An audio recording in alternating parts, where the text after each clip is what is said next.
time goes by. Of course. Okay, and record. Yes, we're live, and we're that. Yes, as far as I can tell. Yes. Hi, guys. Hello. This is Drew. This is Jacob. And we're in Studio B2. 2, I guess. I'm still going to call it Studio B. Yeah, that's Hey, fair. Bobo, how's it going? Hey, Bobo. Okay. First one in the chat. It does happen sometimes. It does happen sometimes. And I have this backwards on my mic stand. Oh, yeah, that might be problematic. What's up? We're not kids from the 90s. No, of course not. Yeah, now I'm just curious what your neighbors are going to think of this. We're not that loud. That is, I have yet to hear any of my neighbors, no matter how loud they get. So I'm assuming, yeah, true. There's good sound insulation. Yeah, ever since it'd be like, if you don't know, Drew moved apartments, so obviously we like, new background, all kinds of new things. Still getting things all shook out. Yes, but things are getting there. Yeah, the studio looks great. A lot of that was this afternoon, if we're being honest. Fair. Now, if you look over my left shoulder, you can still see it's an apartment in a process. Yeah, like I texted Jacob, the set's ready. The rest of the apartment needs work. Yes. But one thing at a time. Yes. That's all you can ask for. It's been a busy couple weeks. Yeah. Yeah, you're not kidding. And the coolest thing about this review, we saw it in theaters. Yes. We saw it at the Studio Ghibli Fest. Mm-hmm. At what was that? Studio Movie Girl. Yeah, we saw it in Tyler. And oh my gosh, I can't wait to get into this. This is gonna be fun. It was on Sunday after I had been on the road for 9 hours. Yes, which I was very surprised. I must be nuts. I think either he was nuts or extremely excited. B plus looking at weather, looking like it was going to be raining pretty bad on Wednesday. And fair. And that was going to be the only other day the dub was going to be there. True. And I didn't know how busy things were going to be later in the week. So that is true. I knew I had time that night. Mm-hmm. I knew I would be dead tired. And I was. Yes, you were. Like even after it'd be like, I dropped him off and be like, man, I'm going to get home. I'm going to relax. I'm going to crash. Mm-hmm. Which I can't blame him. Oh, yeah. So last week we did talk about doing a ranking episode tonight. Yes. So I didn't get my ranking done. Well, and I'd be like, I don't necessarily, we don't have to do it today. No, we don't have to do it this week. So that will come later we'll do it before end of the year. Okay. That? There we go. That's all I'm going to say on air. Okay. We'll figure out exact scheduling later. Yeah, like top 5, top 10. Because we also have a reaction to do this coming month too. No. I'm not talking about next week. Oh. We'll review in 2 weeks. A reaction to a Christmas thing that's coming out this month. Oh, that's right. I totally forgot. Yeah. Yeah. So we got that coming up too. I just can't remember. It's the what is the name of that series? Operation Present Drop. Yeah, Present Drop. Prep and Landing. Yeah, from our friend Wendy. Yeah. There's a new Prep and Landing special, and we're going to be reviewing that. Bobo says, I'm ready for the 5-hour Drew and Jacob review. The Drew and the Jacob. Oh, the Drew and the Jacob. Wouldn't you say like Drew and the Heron? Because that would make more sense. My last name is Heron. It's the cell. It's so great of Hayao Miyazaki. The legendary Hayao Miyazaki to make an anime about us. If you look very in between the lines. Yeah, very, very. You get a lot into it. Yes. I'm the protagonist, and he's being a pain in the neck. Yeah, that's some. Yeah, I can see that. I can definitely see that. Thankfully, that is not what this is about. Yes, it's not doing this number. Ah! Yeah. We have joked about you being part dog. That is true. Oh, I've yet to actually see you in a dog suit, thankfully. I don't want to visualize you popping out of Scooby-Doo like a chest burster. Oh my gosh, do not give me ideas, dude. Oh my gosh. Here's Jacob. Oh my gosh. Yeah, because I know a mutual friend of ours, Aaron, was looking forward to our show. I know that. Yes.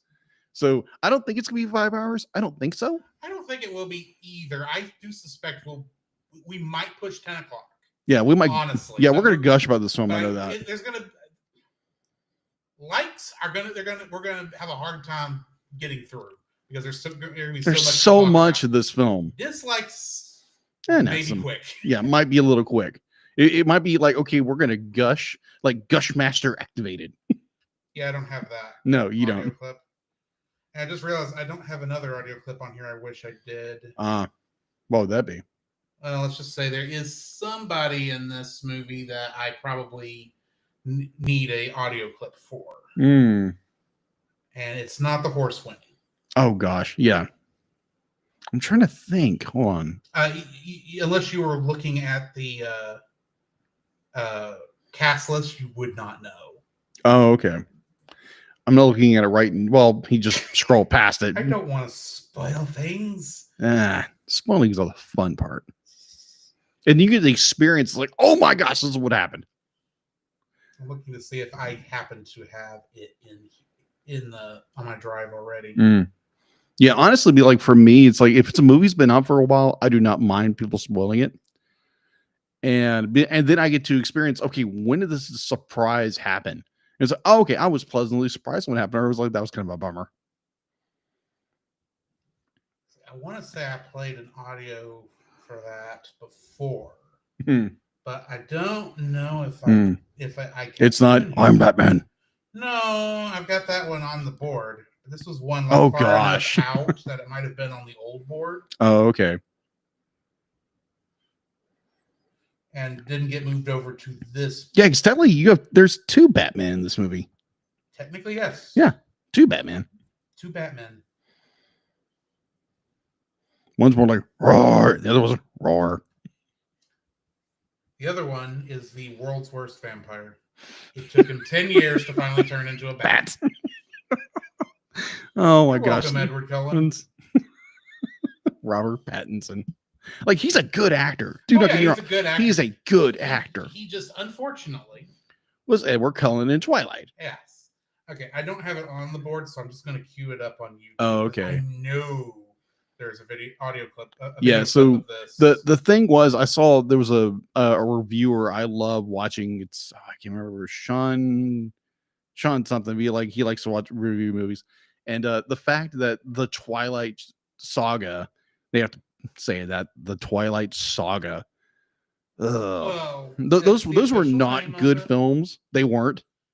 I know there was like an entire generation who loved these films and went to see every one of them. And I get it. It's the craze. Oh my gosh. But good night. Those are terrible books. And they're equally terrible movies. Toxic relationships and everything. I'm like, good night. Why in the world would you say this is good cinema? It's not. Again, this is my own personal opinion. I'm going to unplug your headphone for just a second, and then I'll plug it back in. Are people at home? Oh, get the you vile betrayer! I want you to be surprised. Oh, but you can still talk. Oh, okay. So, I think with Twilight, because there was a young lady that I was quasi courting, not really. I was too chicken or anything to actually ask her out, but so she liked Twilight, and I was reading Harry Potter at the time. It's like, hey, you read Harry Potter, I'll read Twilight. I think like 2.5 books, and I was reading, I can't remember what the 3rd book was, and I was like, I got so tired of Bella as a character. Oh, okay, girl, be like, one, you fell for the guy who's manipulating you the entire time, and eventually you fell in love with him, and then he disappears in the 2nd book. And now you're suicidal and you can't think of a way to live without him, and so you'll run off, even though he knows exactly what you're going to do because he's manipulated you so much. And then the 3rd book, everybody's telling her this is not a good idea, Bella. Like, all of her family, all of her vampire friends are telling her, don't do this. And she's like, oh no. I'll be like, I really love Edward. I don't know if I love him. Be like, girl, you're crazy. Shut the book. And that was it. I was done. Did you? You did plug me back in. I plugged you back in. Okay. I got this queued up. Okay. You got it queued up. Excellent. So my little rant against Twilight. I just had it turned down low enough that I could hear it. Fair. But I don't know. Maybe, I don't know if people out there, I don't know if Bobo could catch it. Oh, okay. Not that I'm asking you to tell me what it is, because I don't want him to know, since he just didn't recognize a name. Or a name didn't stick out to him like it sticks out to me every time I see it. Okay. Now I'm curious. Okay. Okay. We'll get there when we get there. We'll get there when we get there. It's like one of them. It's like, okay, I can think of using one clip for one particular actor. I mean, this person was not in it because she had already passed. So unfortunately, Cloris Leachman's not in this. Oh, no. This was a certain actor who is more iconic for another voice he did in a certain TV show we've been reviewing. Vengeance. I am the Knight. I am Batman. Kind of a wrong actor. Okay. Because the scene that I particularly hear in my head, like whenever you introduce this one particular voice actor, it's like the line he gave in Return of the Joker, Batman Beyond. Oh, that character. That character.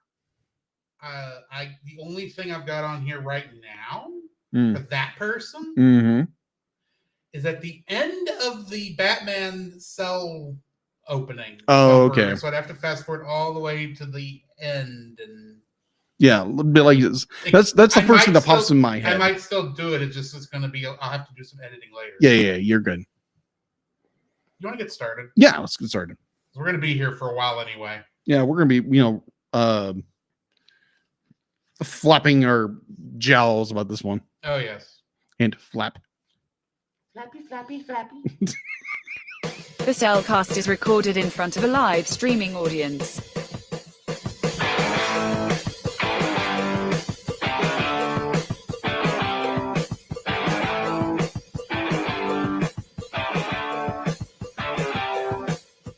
Hello and welcome to another episode of The Cellcast. Joining me today is a man who, he just likes attacking other guys as they move into their new houses. Welcome, Jacob. Yeah, get out anyway. Why, thank you.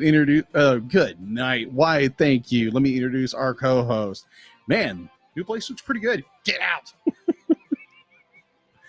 Let me introduce our co-host, a man who he just had to, deflock from his bird mode, and it wasn't a very pleasant experience. Welcome, Drew. Heron mode sequence has been deactivated. Yes. Oh my gosh. Now turning into the ugliest person who ever existed. It's like a gnome. I don't know what you call that creature. I don't know what he was. He's a heron. Yeah. Most of the time, but then he gets that giant. It's like walker into a gnome. Basically, it looks like a gnome, like but this he's big a enormous. Gnome still in a heron mascot costume. Yes. Okay. I don't get it. Me either. Yeah, tonight we are reviewing our final installment of Miyazaki and Ghibli month. Yes. With the movie that wasn't even out when we started Miyazaki and Ghibli. No, exactly. The Boy and the Heron. The Cellcast movie. The Cellcast movie. No, it's not the Cellcast No, movie. it's not. It's just kind of funny how all that works out. Yes. Oh my gosh, I can't wait to gush about this movie. It's so good. But for those of you who are curious, the last month has been kind of chaos. A little rough. For very rough. Because I've had to change apartments. I was in another city for a wedding. Mm-hmm. Internet took its good sweet time getting installed. It's here now, as you can plainly tell. And this is actually our first episode in Studio B-2. Two That's what we're calling it? for the moment. I'm still going to call it Studio B because it's Studio B. That is fair. So yeah, welcome to Studio B. Mhm. And our first episode is also a final episode in a way of this particular series that we've been doing for 6 years now. Roughly. And that's not to say that there's not still some Ghibli stuff to cover. Right. There is, now I've learned 2 TV shows that I don't know how we're going to do. There is a Ghibli related film from Studio Pontiac from the same director as when Marnie was there, called Mary and the Witch's Flower, that we will have to need to do at some point. Yeah. And then there is still technically, like, there's a Star Wars Visions short that Studio Ghibli did. Fair. Called Grogu and something. Yeah. I don't remember what the things is he's with in that. And then there's the Red Turtle. Yeah. Which is only half done by Studio. Yeah, it's a collaboration with the French studio, and that's why I didn't include it here because it's not all of them. But so we'll be coming back to this eventually. But of our main series reviews, this is our final one with The Boy and the Heron. That being said, if a Studio Ghibli movie does come out while this show is still in production, we'll probably cover it. Most likely. It's not, we won't wait till November to do it, but like we've done with this, but yeah. Be like a Studio Ghibli special. I mean, we'd review it just like we would review anybody else. That is true. So we obviously don't know what is going to replace this next November yet, but I'm sure it'll still be good, whatever we decide to do. Who knows? We may decide to get away from theme months in general and just go back to, with the exception of maybe Halloween stuff in October and Christmas stuff at Christmas, just kind of go to a general thing year round. We haven't really discussed it yet, so fair. Why don't we go ahead and get into our spoiler-free review of The Boy and the Heron? Yes. Certified fresh and spoiler-free. And I just realized my notifications on my iPad are still on. Because Artsy Steph, which I don't know if she's in the chat, don't feel bad, just posted something. Oh yeah, I am muted. And I thought I heard it beep. So that reminds me, I need to share and that kind of stuff. Yeah. So yeah, this was my first time viewing it. And I'm still kicking myself in a way for not having watched it when it first went to theaters. Yes. In my defense, both this and Godzilla -1 came out in the United States the same weekend, and I didn't know how long either one would stay in theaters. And I chose Godzilla -1 because I could watch it with more people, if we're being honest. Fair. And I was super excited about it because I literally thought knew it was going to be good. This I had no clue. You look at the trailer, there is no Japanese trailer. No. The only marketing this movie got in Japan was one poster. We did get a trailer. G-Kids did make us a trailer, but like 3/4 of it is clips from other Studio Ghibli films. Very true. You look at this, and with that, it's like I had no idea what it was. I knew it was Miyazaki, so I knew it was going to be good. Of course. Or at least I suspected it was going to be good. But I had to pick one, and then the schedule got busy that December, and so I never got back to the theater to watch this at the time. So literally, I did buy this on Blu-ray before I saw it in theaters. That is fair. And then he went and saw it in theaters after. Yeah. Jacob and I, well, let me put it this way. It was last week or week before last? Week before last. That we were talking about it, and you said, "Isn't this going to be in theaters soon?" And I said, "It might be," because I knew it would be at the end of Studio Ghibli Fest, and we'd have to be at the end of that soon anyway, because Fathom Events does this every year. It makes sense it would be in it now. So on air, I looked it up. Mm-hmm. And sure enough, it was. So I thought, oh, yeah, that would be fun. And then I looked, like, oh, that's the weekend I'm coming back from Amarillo. Mm-hmm. That's going to cut into my availability to watch the film.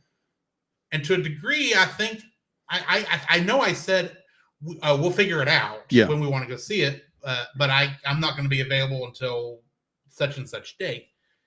And I think I was even afraid that might be too close. Fair. But we're coming back from Amarillo, like I said, and I thought, I might want to at least see the showtimes because I can look showtimes up easily I wasn't driving. Yeah.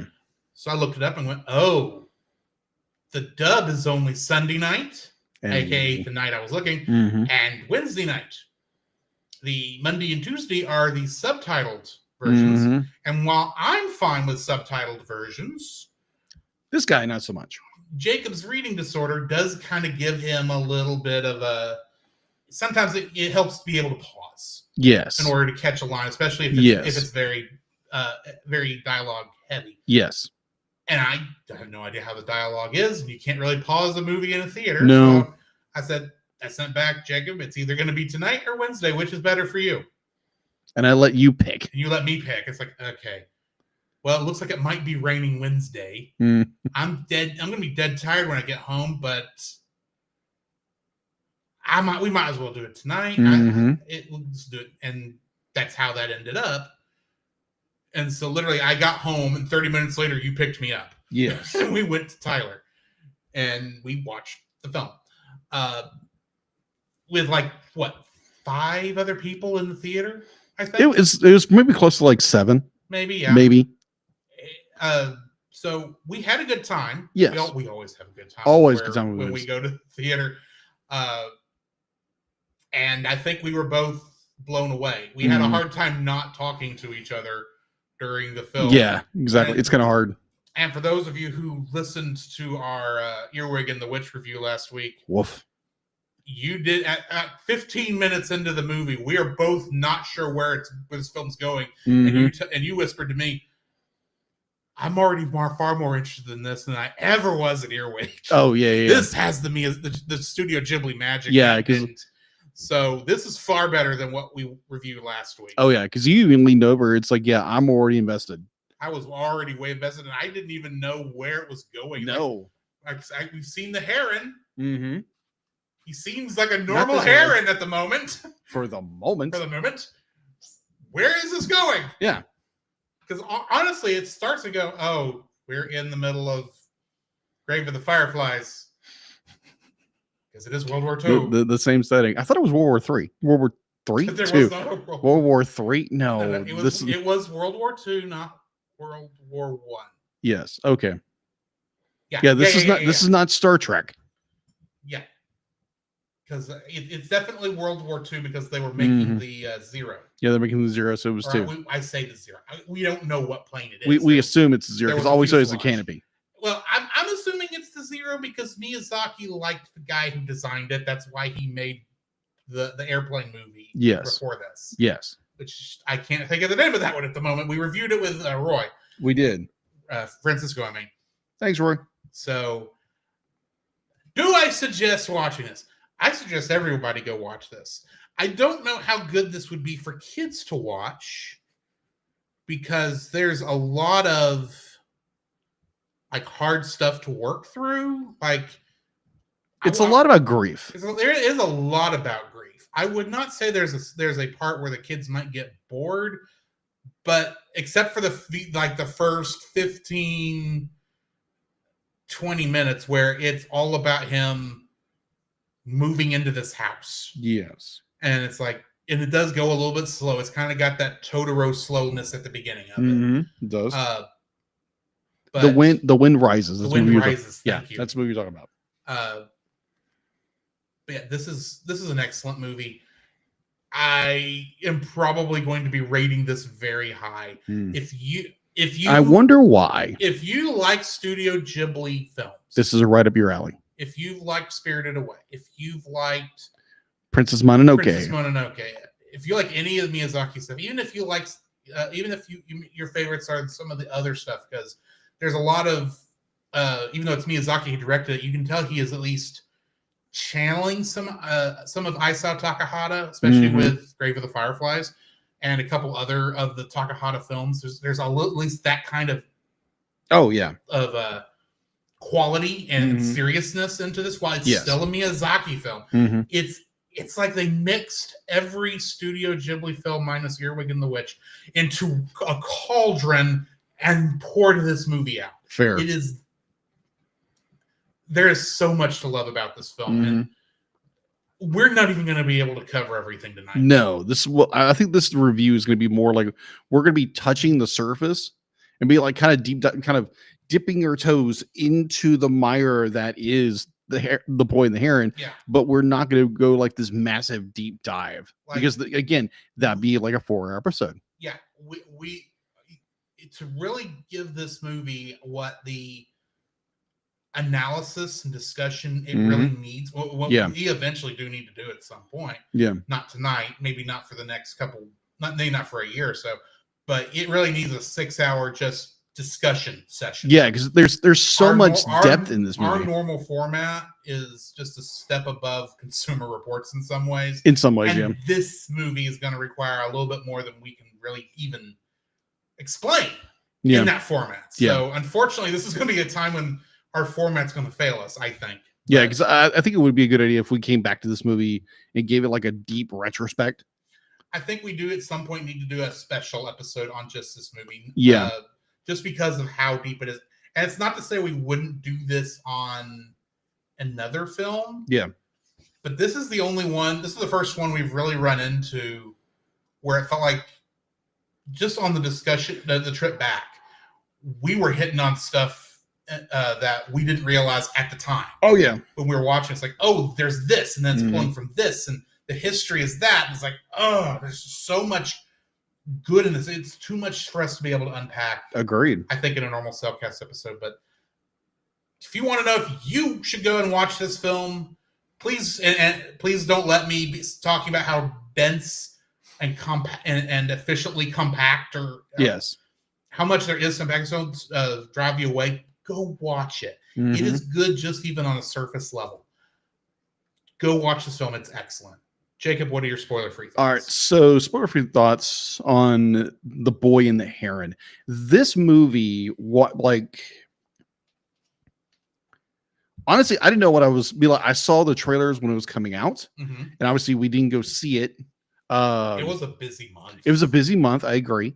And I think that's the main reason I didn't get to it at the time was because, like, oh, I need to save this because we've got to do a reaction episode on it, and we never got around. We never got around to it because obviously it was like you had. It was a busy month. It was a very busy month. So this movie, be like by the point I saw the trailer, I wanted to own the steelbook. Just by the trailer alone, I'm interested in this. So we get done with this part of the capstone of Studio Ghibli month. When we do Earwig, which Earwig was just a dud of a movie. I'm sorry. Yeah. Be like if you are a fan, if you are an actual fan of Earwig and the Witch, please let us know because obviously we were not a fan. If you are, please let us know. So this movie, there again, had not seen before. Drew has the film. You can see it in the background. And yes, this movie like Drew said, we decided to go see it in theaters as part of Studio Ghibli Studio Ghibli Fest. Studio Ghibli Fest. Fathom events. Yeah, with your Fathom events. So we drove up there. Obviously, Drew explained his side of the story. So we drove up there, and they're going to be like, I have a trailer in my head. So we go to the theater, we sit down, order food, order drinks, what have you, non-alcoholic drinks. So we sit down. Yeah, because the movie we wouldn't need to be drunk watching this. No. But like, no, this is like the excitement is too much. So the movie starts, and it's okay, anyway, and instantly, there is a different vibe. There's a different like energy to this film from the previous one we just reviewed, and within, I don't know, 5 minutes, okay, I'm hooked. Drew was hooked. And so we are tumbling down the rabbit hole as you might say, in this movie, and it's just going everywhere. I could not get enough of this. This is such a good movie. Yeah. There's so much depth and layers to this movie with emotion and pain and grief. And I was just enraptured by this movie in every sense of the word. I could not. I mean, like, but we got done with the movie. We're off the high of this movie. I turn back to the crowd behind us and say, did anybody else catch what happened in the movie? Because I'm still confused. Because I would say that's a one detriment to this film. There's so much of it going on. There is so much. It really needs multiple watchings. Yes, agreed. And I still haven't done my second watch through, even though I meant to before this episode. I did have the intention of doing a second watch. The problem was life got busy, like normally does. So admittedly, I didn't get to it because I forgot that I had already agreed to guest host on Retro Rewind podcast. Oh yeah, that's right. On Tuesday, which meant on Monday I had to find the Garfield Christmas special somewhere. Oh wow. Wow. So that was fun. Oh, okay. Thanks, Roy, for that.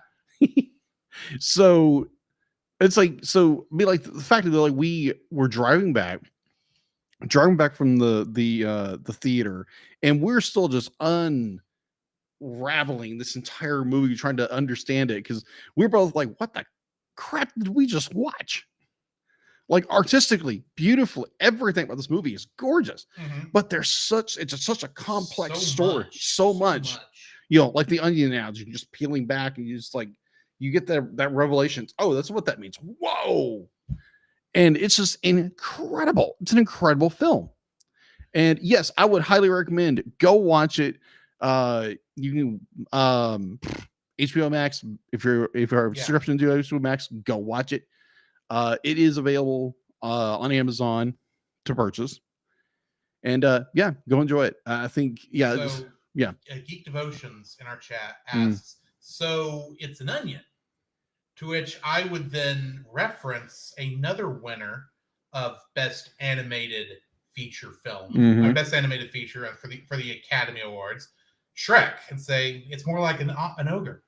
Yeah, layers. It's got very, very a lot of layers. It's so crazy to me that Shrek won Best. This is the first movie to win the Best Animated Feature, but still, beside the point.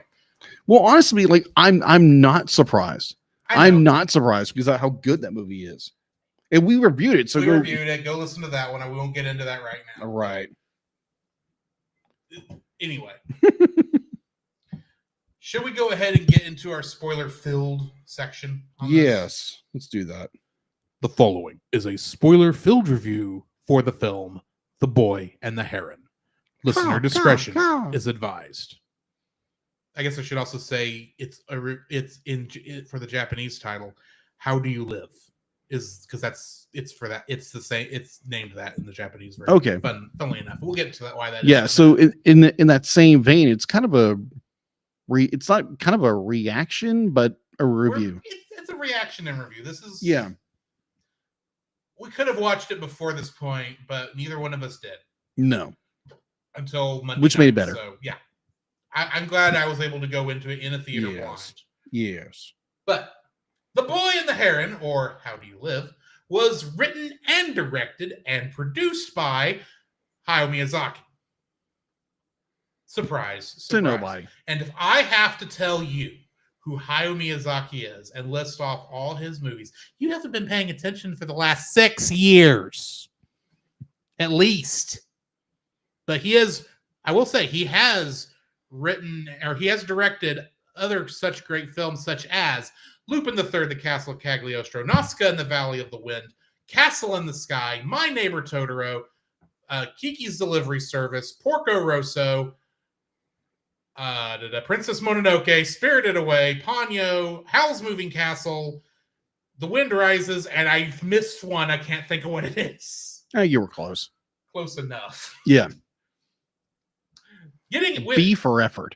And despite the fact it is named after a book that is also titled How Do You Live, it is not actually based on said book. So, We won't mention any more of it till we get to trivia. Getting into the cast for the English dub, Mahito was played by Luca Padovan, which I didn't know that had not recognized that name. But in Code Geass Rose of the Recapture, which is like what, the third Code Geass film? Don't give me a line. Or series, I should say. He played the main character of Rose, or Rose, however you say that. Oh, okay. The Gray Heron was played by Robert Pattinson. Flap, flap, flap. And, of course, he was Edward Cullen in the Twilight Saga. And Batman. Lady Hime was played by Karen Fukuhara. And in Suicide Squad, she played Katana. Oh, okay. Natsuko was played by Gemma Chan, and she was Cersei in Eternals. Sorry, The Eternals. The Eternals. Soshi was played by Christian Bell, and he was Batman in the Dark Knight trilogy. I'm Batman. I am vengeance. I am the night. I am Batman. But not that Batman. Yeah, wrong Batman. It's the only clip I have. Granduncle, and that is his name, Granduncle, was played by Mark Hamill. And, of course, he was Luke Skywalker in the Star Wars saga. And a certain Joker. Yes.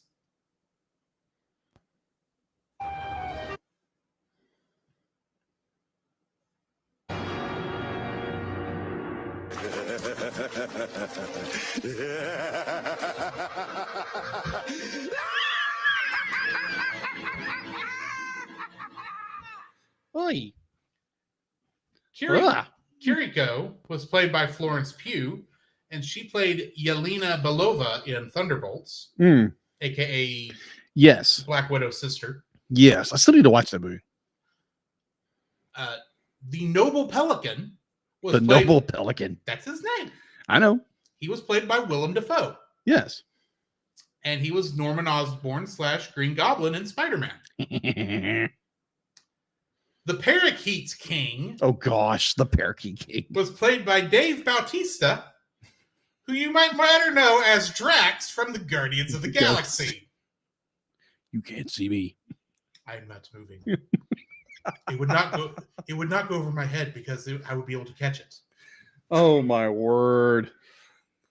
Maid number 1, Izumi, was played by Denise Pickering, and she was additional voices in both Hercules and The Hunchback of Notre Dame.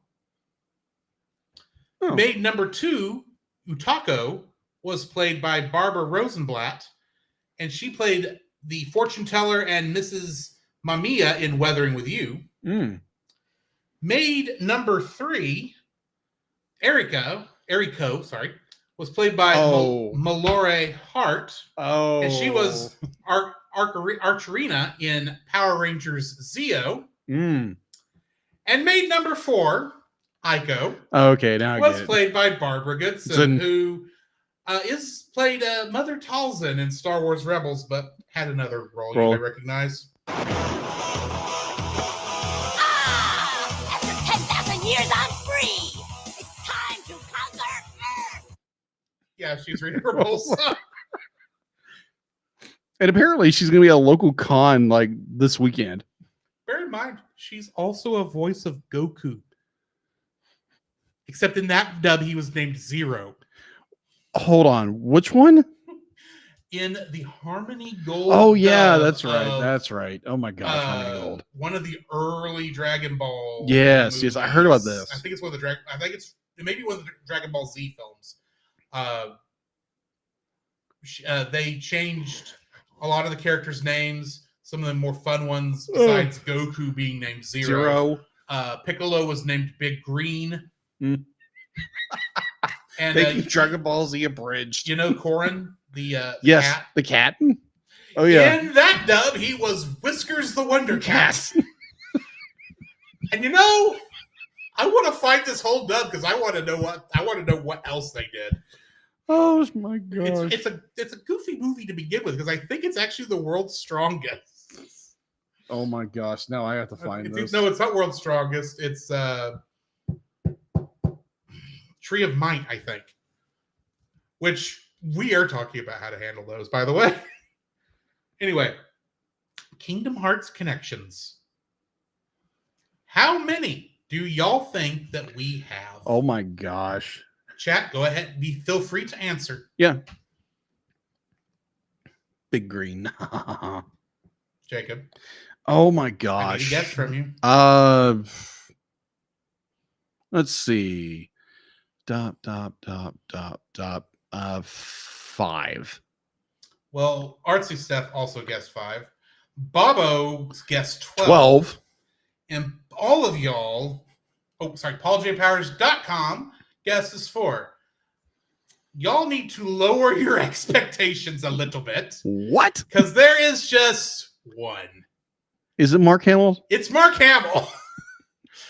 Because in this, like I said, he plays Granduncle. In that one, in Kingdom Hearts, he plays Master Ericus in Dream Drop Distance. Oh, wow. Not Dream Drop. Yeah, I think he's in Dream Drop Distance, but it's mainly Birth by Sleep. But yeah, he played opposite Leonard Nimoy as Xehanort. And the fact that this is in the PlayStation Portable game still annoys me. Oh, because gosh. Leonard Nimoy would pass away not long after that. But anyway, what do we got in info and stuff, Jacob? All right, so info and stuff on IMDb has a 7.4 out of 10. Rotten Tomatoes is a 98 critical review score. Its audience score is an 88. I don't know why. I'm trying to figure out why that one was 74. Yeah, that is still weird. Yeah. You can watch it on HBO Max if you have subscription to HBO Max. Physical media is you can get a limited steelbook edition that's 4K Blu-ray for $27.99 on Amazon Prime, and that kind of looks kind of like something I might purchase in the near future It's not my fault, Ashley. No, he's doing this of his own volition. Yes. Anyways, let's see. Don't hurt me. Studio production was Studio Ghibli. Distribution by Toho. Runtime was 124 minutes. Rating was PG. Should be a little. I thought it was PG-13. You could be right. Oh, you're right. It is PG-13. Never mind. Yeah, it is PG-13 because it is a little more graphic. For no other reason than the first opening minutes of this film. You're not kidding. When the mother is in the fire.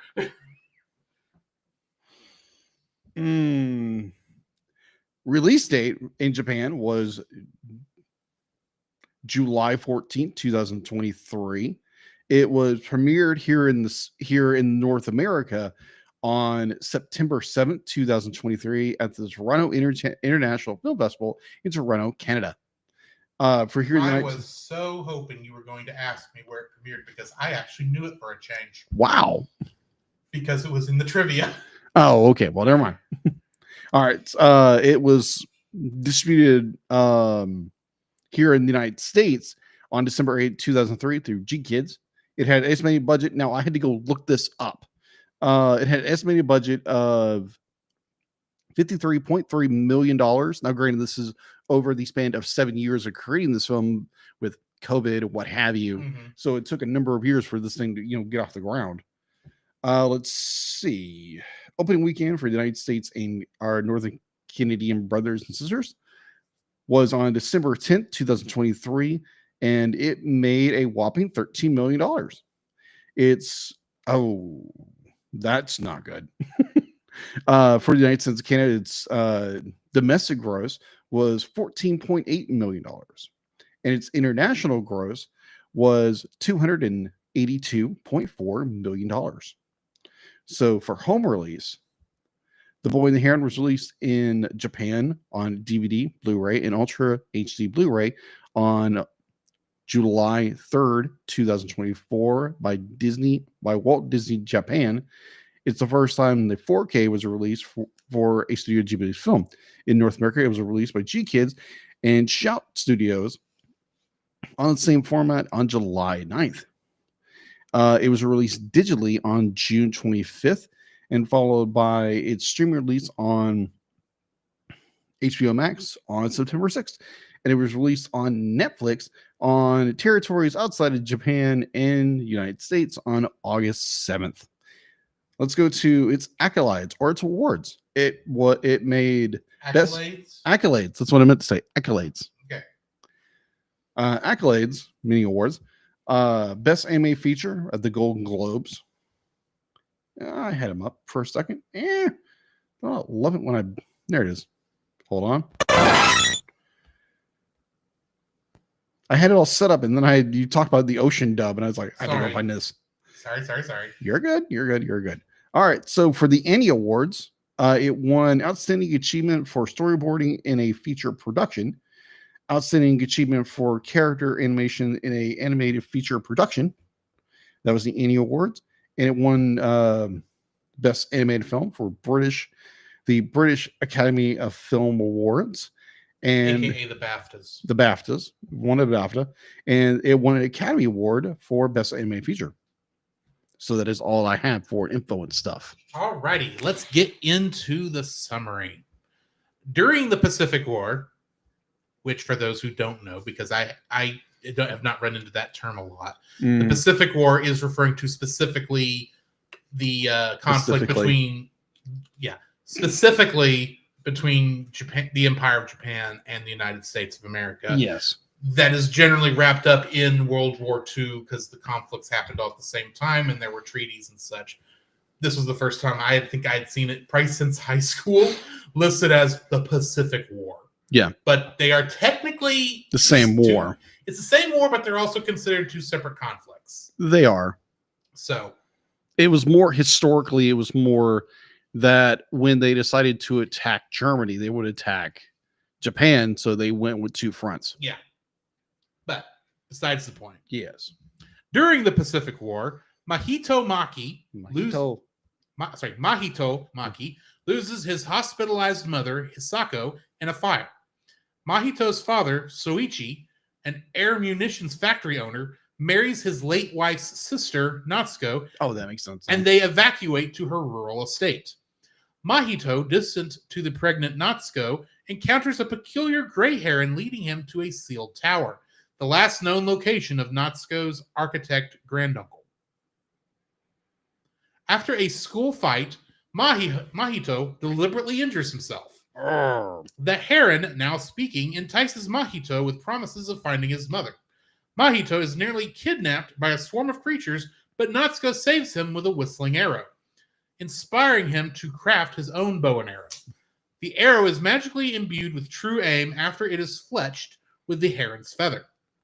Mahito's reading of a book left by Hisako is interrupted when ill Natsuko disappears into the forest, leading one of the escape's elderly maids, Kiriko, into the tower. Mahito is Mahito is deceived by a watery imitation of his mother made by the heron, which dissolves at his touch. Affronted, he pierces the heron's beak with his arrow, revealing a flightless creature, the Birdman, living inside it. A wizard appears, ordering the Birdman to guide Mahito and Kiriko as all three sink into the floor. Mahito descends into an oceanic world. He is rescued from attacking pelicans and a forbidding megalithic dolmen by a younger Kiriko, an adept fisherwoman who uses fire through a magic wand. They catch and sell a giant fish to bubble-like spirits called the Wara Wara, which fly to the world above to be reborn. A pyrokinetic young woman, Himi, protects the Wara Wara from predation by the pelicans. A dying pelican explains that their species is desperate to survive after being introduced to this world with no other food. Kiriko mediates peace between Mahito and the Birdman, and Mahito plugs the Birdman's beak, restoring his flight. The two are separated by anthropomorphic man-eating parakeets.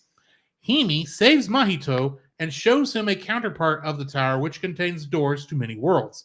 They enter a door leading back to Natsuko's estate and are spotted by Soichi, but Mahito returns through the door to continue his search for Natsuko. Infiltrating the parakeet's kingdom, Mahito finds Natsuko in a delivery room. Natsuko rebuffs him and Mahito calls her his mother.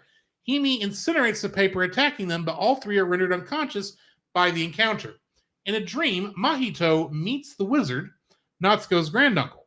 The wizard, preoccupied with a stack of stone toy blocks representing their dimension, requests Mahito, possessing the power of his bloodline, to succeed in custodianship of this world.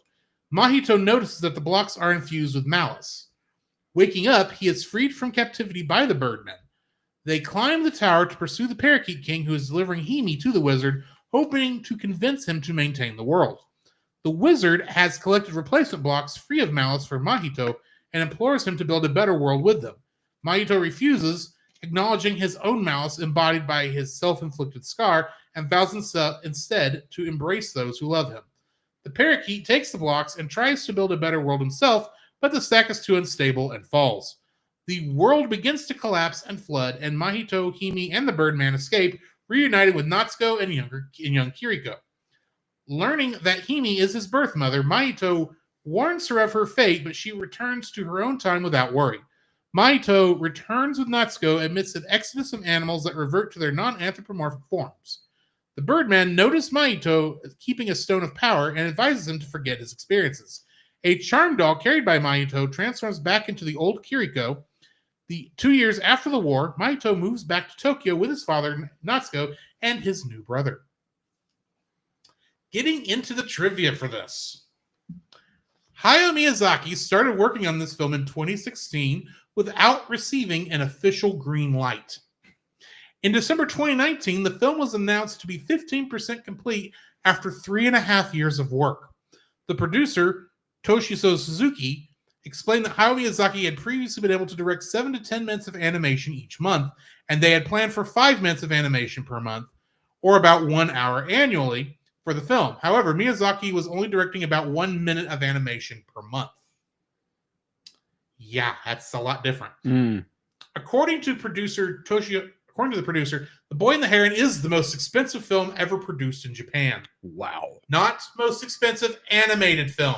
Most expensive film. Just making that clear. The release of the film was noted for its intentional absence of any promotion, with Ghibli choosing not to release any trailers, images, synopsis, or casting details of the film in advance of its Japanese premiere, with the sole exception of a single poster. Hayao Miyazaki was 83 years old when he won the Academy Award for Best Animated Feature for this film, making him the oldest person to ever win the award. The previous record holder was himself, having won it for Spirited Away at 62. Wow. Just saying. This is the first animated film in history to open the Toronto International Film Festival. The Japanese title, translated as How Do You Live, matches a 1937 novel by Genzaburo Yoshino, an editor and children's literature author, according to sources. They mentioned that this book held significant meaning for the main character of the film. Sales of the novel soared on flea market apps after this film's release, to the point where copies were in short supply. The high demand prompted the publisher, Iwanami Shoten, to reprint the novel. Hayao Miyazaki originally hoped to finish and release this film in the summer of 2020 to coincide with the Summer Olympics in Tokyo, Japan, but which ended up being postponed until 2021 due to the COVID-19 pandemic, and he didn't even make it to then. Thanks, COVID. This is the first Studio Ghibli movie to have been given the IMAX treatment. Among its numerous accolades, it won the Golden Globe Award for Best Animated Feature Film, the first hand-drawn and non-English language animated film to receive the prize. The production timeline spanned approximately 7 years, comprising 2.5 years dedicated to pre-production activities and about 5 years for the production phase. Shoichi's voice actors in both the Japanese and English dubs, which were Takuya Kimura and Christian Bale, respectively, also provided the voices for Hal in their same versions of Howl's Moving Castle. Yes. The studio intentionally cast Kimura in another Ghibli film, and the producers of the English dub, G-Kids, were encouraged to replicate the same casting choice.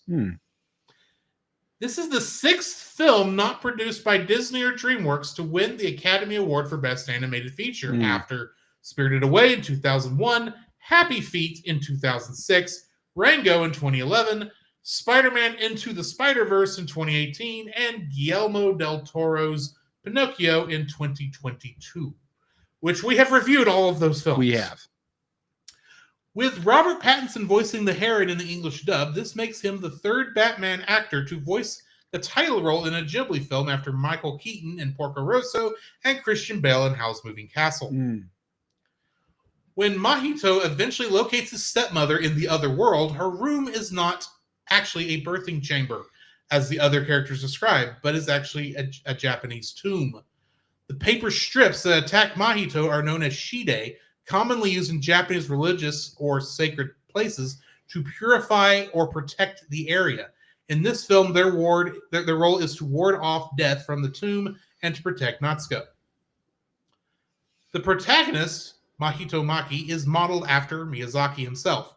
Miyazaki's father, similar to Mahito's father, was employed by a company involved in the manufacturing of fighter plane components.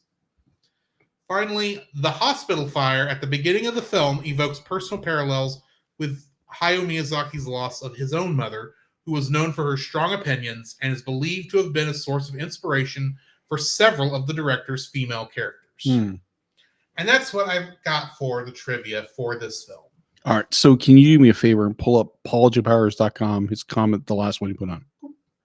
All right. So to your question, Paul, you said it was about $60 million, right? Well, to be fair, the budget was $53.3 million.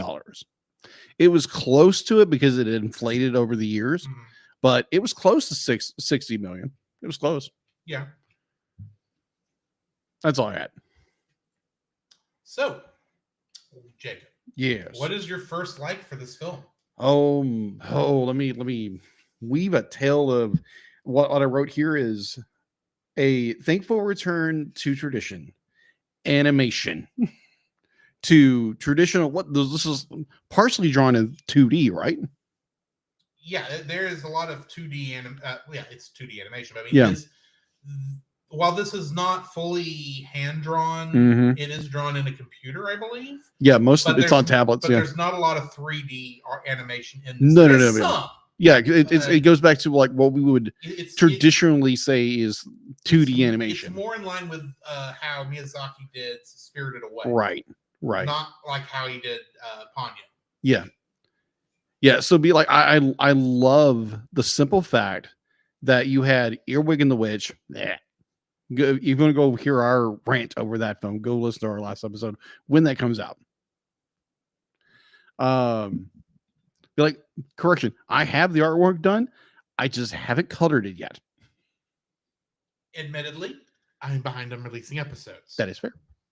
So I, again, be like, you go back to Miyazaki, you go to Studio Ghibli, because, again, we just reviewed Earwig and the Witch. It did 3D. It wasn't very, to me, it wasn't very good. Now, granted, your mileage may vary, but overall, I did not like the film. And when you open this movie with grand 2D animation, again, drawn on tablets instead of paper, it is a breath of fresh air. And I was just blown away by the animation magic that Studio Ghibli and his team could do to bring such a breathtaking world to life. And it's just awe-inspiring. It's wonderful. It's just, I could just all that out on the floor. And I still couldn't give a good description of what this movie animation was absolutely breathtaking, gorgeous, astonishing, what have you. I was blown away. And it gave a little cheer to my animation soul with it. Was like, oh, this was so good. This was so comfortable from Earwig. So yeah, that is my first, it is a return to form for Studio Ghibli for their or at least Hayao Miyazaki's last hurrah. I say that in air quotes. Yeah, air quotes. Air quotes. He has retired 5 times. Yes. So and considering that there's currently an actor producer in Hollywood right now at the age of 100 who's still working, named Mel Brooks. Yeah, anything can happen anymore. that is true. That is true. So yeah, the gushing of animation is just like so good. So that is my first. Like, what is your first, like, Drew? The return of Miyazaki magic. Yes, agreed. Here's the thing. Every film up to The Wind Rises, even when it's not been my favorite, has had what I would call the Miyazaki magic. It's been, even when it's bad, it's still interesting that I can't look away. And when I say bad, that's a relative term. Mm-hmm. It's the weaker of his films. Yes. We get to The Wind Rises, and there's so many weird choices that Miyazaki made in that. At the time we reviewed that, I don't remember if I mentioned this in that episode. I was actually concerned that by that point he lost it. Yeah, he burned out. And it's like, okay, it's a good thing he's retiring before he really embarrasses himself. Because not that this was bad, it was just so different. It just did not have the magic. Yeah, this is a departure from his last films. And this is not to say it's different from the Ghibli magic. Yeah. This is just Miyazaki himself. Because his films have always hit different than the rest of the Ghibli catalog. But this was like a return to form.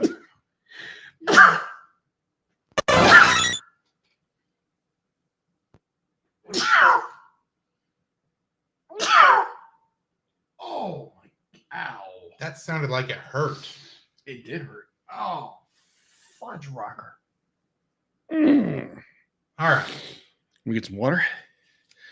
Apparently, Bobo has taken over my job of counting. Thank you, Bobo. I think it wasn't 6. It has been that in the past. Yeah, it has.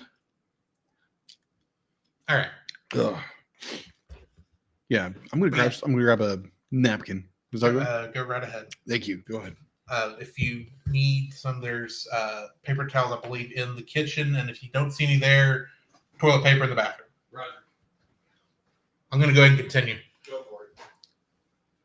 But yeah, this film it's a return to the Miyazaki magic. It's just so, I don't know a better way to explain it, because it just, within the first minute I was hooked.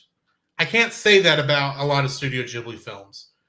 I can say it about a lot of Miyazaki ones, with like I said, the exception really of The Wind Rises, because that one I was just lost at the beginning. But this one is just, I was hooked from the very moment, like 2 seconds after the Totoro logo was off screen, I was already hooked. It's like when you're seeing him running around that house, just trying to figure out what's going on. It's like, and it was already a beautiful film at that point, and immediately I'm just sucked into the film. And it's like, I'm going to be here for 2 hours, and I'm not even going to care. I don't even know what the runtime is. I'm assuming 2 hours, because it felt like a 2-hour film. I was just sucked right in, and I was there until the end. And yeah, the entire time thinking, okay, what little clips I saw from the trailer, because the trailer did have some clips from the movie in it, I was like, how is this going to get to this weird gnome creature? How are we going to get to the girl's face in the fire? We're in the middle of World War II Japan. How is this going to work? And the best explanation of how this works, if you've not seen the film, I'm sorry now that you're already spoiled on it, but you really should go watch the film. This is Japanese Narnia. You're not kidding. There's differences, don't get me wrong, but when you get right down to it, the basic plot, the basic concept of this is Narnia. Agreed. You've got, in this case, you got one kid instead of 4 who has to travel to another world to escape the horrors of the war that he's in. Or maybe not all of Narnia. Lion, the Witch, and the Wardrobe. Yeah. And yeah, it's not got the Christian messaging that Narnia's got, but it's still that kind of story. And there's still a lot of that grandeur and wonder once he gets there. And it's like, where is this going to go? So yeah, you get the Wada Wada, which immediately make me think of the spirits of the forest from Princess Mononoke. Oh yeah. You get all the different talking birds, which I can't think off the top of my head another movie in Ghibli's catalog that has birds, but the closest it gets me are the chocobo-like birds in Nausicaa and the Valley of the Wind. You've got all these different things. It's like references to other Ghibli films, visuals that immediately make you think, oh, that's the meteor shower from Howl's Moving Castle. Oh, this shot of the girl coming in through the fire immediately made me think of Calcifer, the fire demon in Howl's Moving Castle. Yeah. The beginning with the fire in Tokyo immediately made me think of the fires at the beginning of really not a Miyazaki film, but still Ghibli with Grave of the Fireflies. And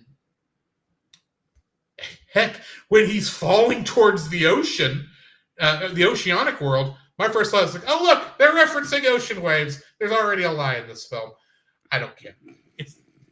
Even the Heron, which is obviously this magic bird man, the markings on his chest are on Totoro's chest too. I'm going, what? Are we just referencing everything? Is this a better version of Disney's Wish? I say, having not actually seen Disney's Wish.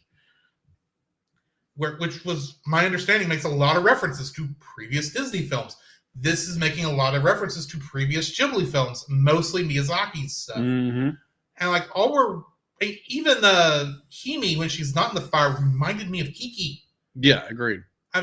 All we're missing is a cat to remind us of Gigi. Or giant pigs from Spirited Away, or No Face, or any, and you get right down to it, many of those creatures kind of remind me are the closest thing I can think of that are reminiscent of the parakeets. But there's just so much in this, that so many wonders that we in this other world that he goes to. And it's tackled on with stuff like where he injures himself after he was attacked by the other kids or bullied on by the other kids. And it's like, you've got this gruesomeness there and this wonder here, and it fits together in such a way that, honestly, I wouldn't trust many American directors with this. I'm not saying they couldn't do it. Don't get me wrong. Right. But it's like, there was so much wonder in here. I don't think I could have seen that come out of a modern animated American film. I hate to say that as an American, but American directors and writers need to step up, if we're being honest. I'm saying that knowing how much I loved Into the Spider-Verse, but that's still drawing on Spider-Man visuals. This is a fully original film. It's not based on another story. And it didn't need to be. For lack of a better term, the Miyazaki magic had me in 5 seconds and held me until the end of the film. And it's the Miyazaki magic I was missing in The Wind Rises. It's that Miyazaki magic I missed in all of his son's work.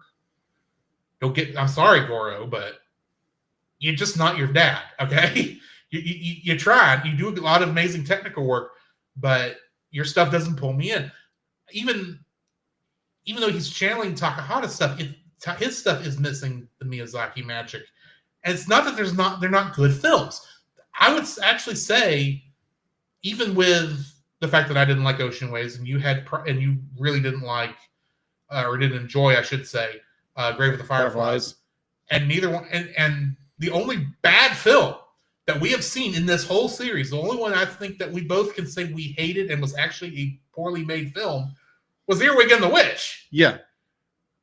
Which is amazing for an entire studio.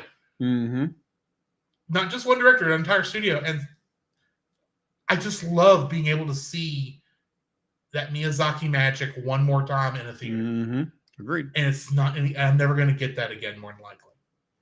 Probably not. So, unless I go see something like Castle in the Sky in the theater. But I've already watched that film. I already know how it comes out. this was fresh, and I was like, and it had me from the beginning, and it made me want to immediately come home and put the movie in and watch it again. I didn't get a chance to, unfortunately, but the fact that we talked for half an hour. Oh yeah, on the drive back, easy, and could have gone on for another hour, easy. Yes, tells you how good this film was. And yeah, the first thing I don't want to sound this too long because we got more to talk about. But yeah, my first like for this film is the return of the Miyazaki magic. What's your second like? You just took the words right out of my mouth. As I wrote it, the magic is back, and it is in full force. It's full display, and I think Drew just very eloquently, in a very Drew way, described. I try. Yeah, the Miyazaki magic of any of his films. From oh my gosh, I just went blank. Oh my gosh, I feel 10% worse. Don't you love it when you forget something and it's just like, why in the world did you forget that? My Neighbor Totoro, Spirited Away, Prince of Mononoke, Howl's Moving Castle, Kiki's Delivery Service. What is the other ones? Because oh my gosh, Porco Rosso. Yes, Porco Rosso. And like many others are just like that Studio Ghibli Hayao Miyazaki magic that is just there on display. Again, like Princess Mononoke, this film has that very much that same spirit. Spirited Away, My Neighbor Totoro, Kiki's Delivery Service, just like all of this be like, and it gives reference to those films and some nods and hints to those other previous projects, and it is just breathtaking when you see the magic and wonder that goes on before you in animation form. And like Drew said, it's kind of like it's Narnia, it's Lord of the Rings in a way. It has this like epic scale of magic and wonder. It like the escapism is there. Like the reason you go to films is to escape and not just get the drudgery of the world. And this was just a breath of fresh air. And some of it was like, it was very shocking and puts you at the edge of your seat, almost in disgust in some ways. In the same time, it's just like, oh my gosh. Like I'd be like, I can't even wrap my head around what's going on here until like 30 minutes later when we're driving home. Yeah. And even then, there's still a lot of things that I could talk about. Oh yeah. On this one. But I will say, be like, the magic is definitely back in this film, and knowing Miyazaki, he's probably gonna do another film. Hopefully, it didn't take 8 years because I don't know if he's got 8 years. Yeah, well, prayerfully, he has another 8 years. Yeah, but yeah, the magic is back definitely in this, and I'm curious where the direction they're gonna go with the next either Hayao Miyazaki film or Studio Ghibli film. What is your second like? Lady Hime. Hime, however you say her name. Yeah. Basically, Mahito's mom. Yeah. As a little girl. Yeah. She is such a piece of joy in this film. Oh, yeah. You can definitely tell if this is supposed to be based on Hayao's mom and all of the strong female characters from Miyazaki's films are somewhat based on her. This does feel like a culmination of those characters. But she is just she's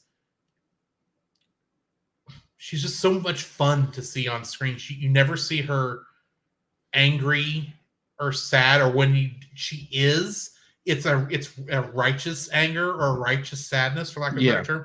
But for the most part, she's just joyful, and it's like I can understand immediately. And granted, I get it. It's like his mom died. That's hard for him to get over. Yeah. But actually getting to see her, admittedly at a younger age, but assuming that even when she's older and after she's had him, I assume she still had the same personality. It was nice to be able to see this is why this hurt him so much to see for his mom to die, and why it hurts him to see his dad remarry so seemingly so fast. Mm-hmm. I don't remember how long it said there was between the fire and then moving out to the estate. I don't, but it still was like a relatively fast time, especially since it was still several in the middle months of a war. Yeah, and he's already marrying her sister. Yeah, That's going to be a tough thing to do, and he does feel like he doesn't know who, he doesn't know who his aunt is, and now she says early on, "I'm going to be your mother. Would you like to feel your brother's kicks?" Logically, putting that together, it's been a couple months. The child in her belly that is implied to be his half brother, bloodwise, meaning this is not like her. She's having a kid by a husband that's passed. This is his dad's kid, and at least that's how it's implied. It's not told any other way. Yeah, it's like that's. Granted, even assuming everything's above board there, which I have no reason to think it's not above board. I'm still sitting there going, that is awfully fast. Even in Japanese culture, I think that's awfully fast to move on to somebody else, even during the middle of a war when you are thinking of making sure you've got enough of a repopulation starting to grow for replacement of all the people you're going to lose in the war, especially, and granted, this does seem at a point in time before Japan was really starting to feel, the depression that when it became obvious they were going to lose the war. This does seem like it's before that point, but at the same time, I'm watching that going, dude, I get it. You loved your mother, which of course you should. Everyone should loves their mother. But your dad moving on this fast has got to be painful, and you haven't had a chance to really go through your grief. And of course you want your mother back, and then we get to see her and see exactly who she was and how much of a joy and a light she was for him. Mm-hmm. It was just so much fun to see her on screen. And then, of course, in this other world, she has the ability to cast fire. Mm-hmm. It's like, well, that's ironic. Almost poetic. Almost poetic in a way. Yes. It's like, so I kind of knew who she was the minute she's fighting off the pelicans. But it's like, okay. That's cool. But, yeah, I love Lady Hime in this. She was just so cool. And definitely kind of had that Alice in Wonderland kind of look to her, which I thought was neat. So, because this was kind of a Wonderland-like. Yeah, agreed. A lot of dream logic in this, except unlike Alice in Wonderland, a lot of this did seem to have a point. So, yeah, Lady Hime is my second like for this film. What's your third like? My second like, second? I think third. Third. That's what I'm going to say. Third. Grief and learning to move forward. This movie is there's so many layers and just depth to this movie. I'm going to just try to pick out one of them.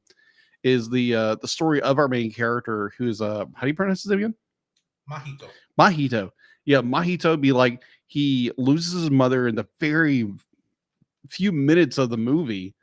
And like the grief and loss that he has overcome, be like the fact that like this character doesn't really talk a lot until maybe like 35 minutes into this film. Yeah. Because he's having to adjust to so many things at a rapid pace, that his father has remarried. He married his now dead wife's sister. And there's just so much of this like grieving process where this young man doesn't know what's going on. He's just kind of moving through the motions.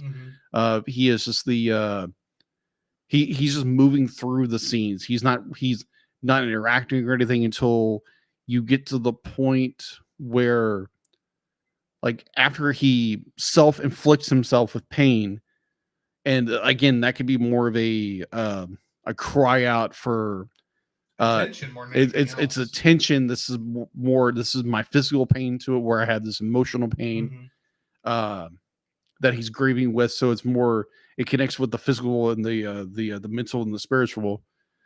You have the point where he is literally thrust into a Narnia, a Neverland kind of situation where he has to go find his stepmother, and to the point where he's not. It's not the fact to be like, oh, it's be like, because I am doing this for her. I'm doing this for my dad because he actually does love her. So he does go into the Wonderland. He does go into the Narnia land. And there's a lot of where this character has to grow and learn how to move on when he, meets the fire girl. What's her name again? Lady Hime. Be like, and I think with Lady Hime is that kind of, because obviously Hime is his mother, just in a younger form.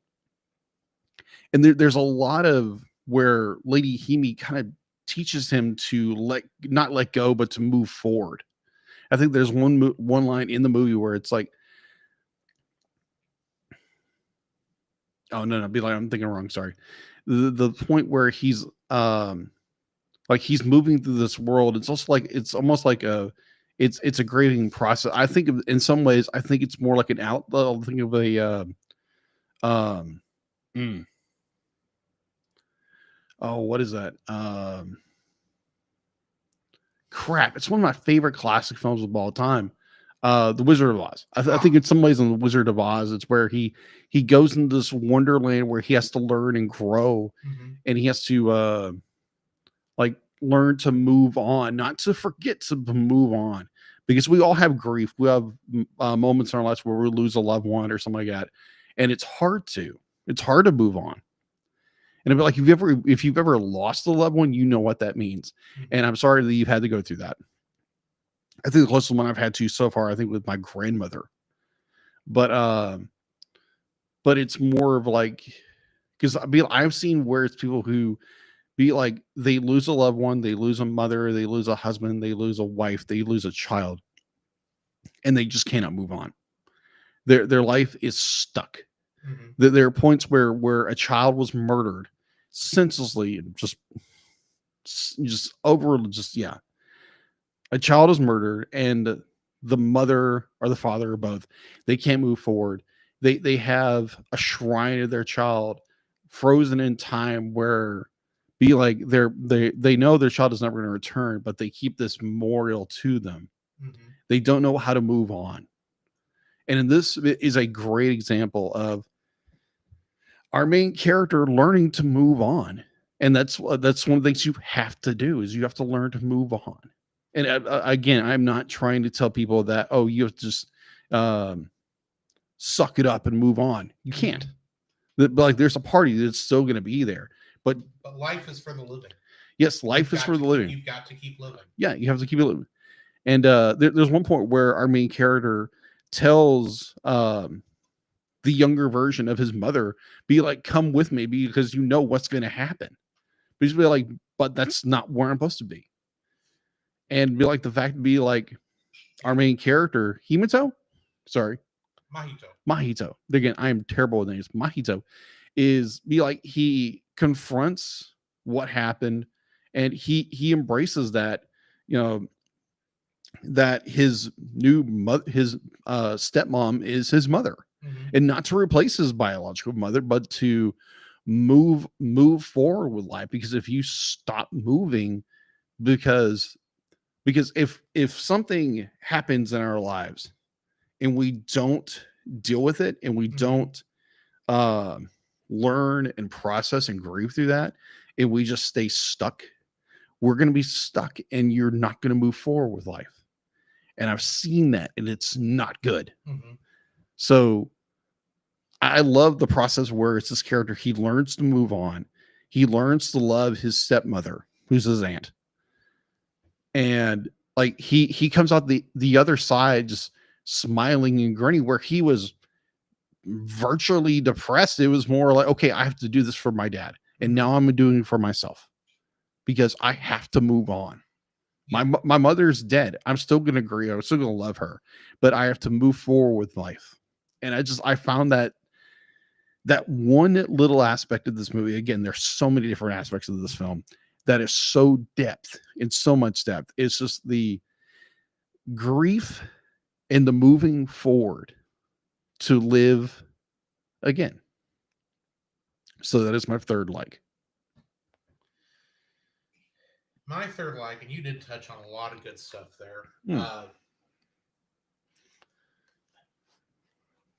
If there's one moment in this whole film that I felt was the thesis statement, it was the death of the noble, not Heron. What was he? The noble pelican. Yeah. That scene where he gives his speech, and I don't even remember the exact words of the speech, but I remember it was almost like a soliloquy of living and how you do come to the end of it.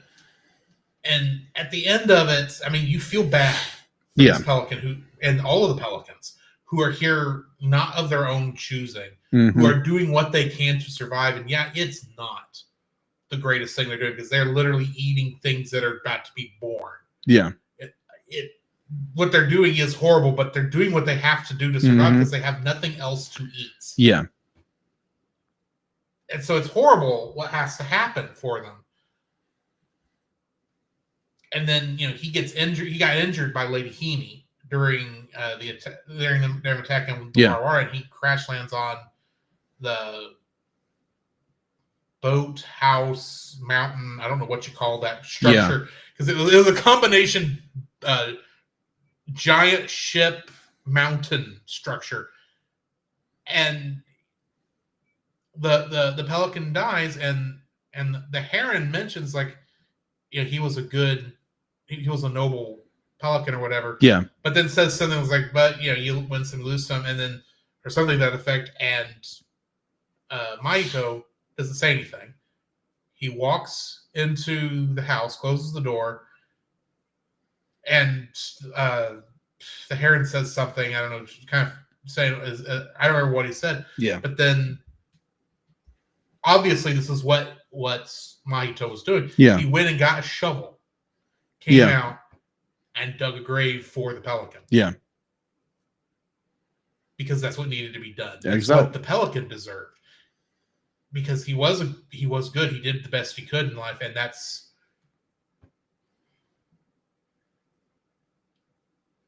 I'm trying to think of a good way to explain it, but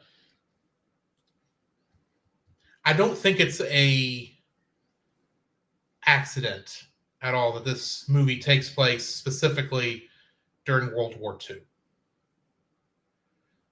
Because World War II for Japan was a turning point for that country. They believed themselves pretty much to be the center of the world. They had never been conquered ever in their entire history as a nation. And they are brought very low at the end of the war. And the entire and Miyazaki is of the generation that he was a kid at this time. He was Mahito's age. He saw how the way Japan used to work had brought the country to its knees, and saw saw the way forward with how things were going and how things went, after that. And it's not that what his forebears did was good or bad. They did what they thought was right, which is all you can really ask of anybody to a degree, to do what they think is right. Ideally, they have a standard to actually determine what is right and what is wrong. For us, it is the Bible and what God says is right and wrong. And even then, America and Europe have fought each other. Those countries have fought each other back and forth, and they're all Christian nations, at least for the last, not until modern days when it became secular, but for at least 500 years, if not longer, they were technically Christian nations and all doing the best they could for one reason or another to keep their countries going. Yeah. It's not that one side is right and the other is wrong in this instance. And I'm not saying there's not times where there's been frivolous wars that have been fought for stupid reasons. But this is the best time, I think, the best example Miyazaki could give of a time in Japan's history where the pride the pride was detrimental, and the nation ended up having to be humbled and then having to be rebuilt almost from the ground up. And to know not to hate what was done before, but to forgive those who were just doing the best they could.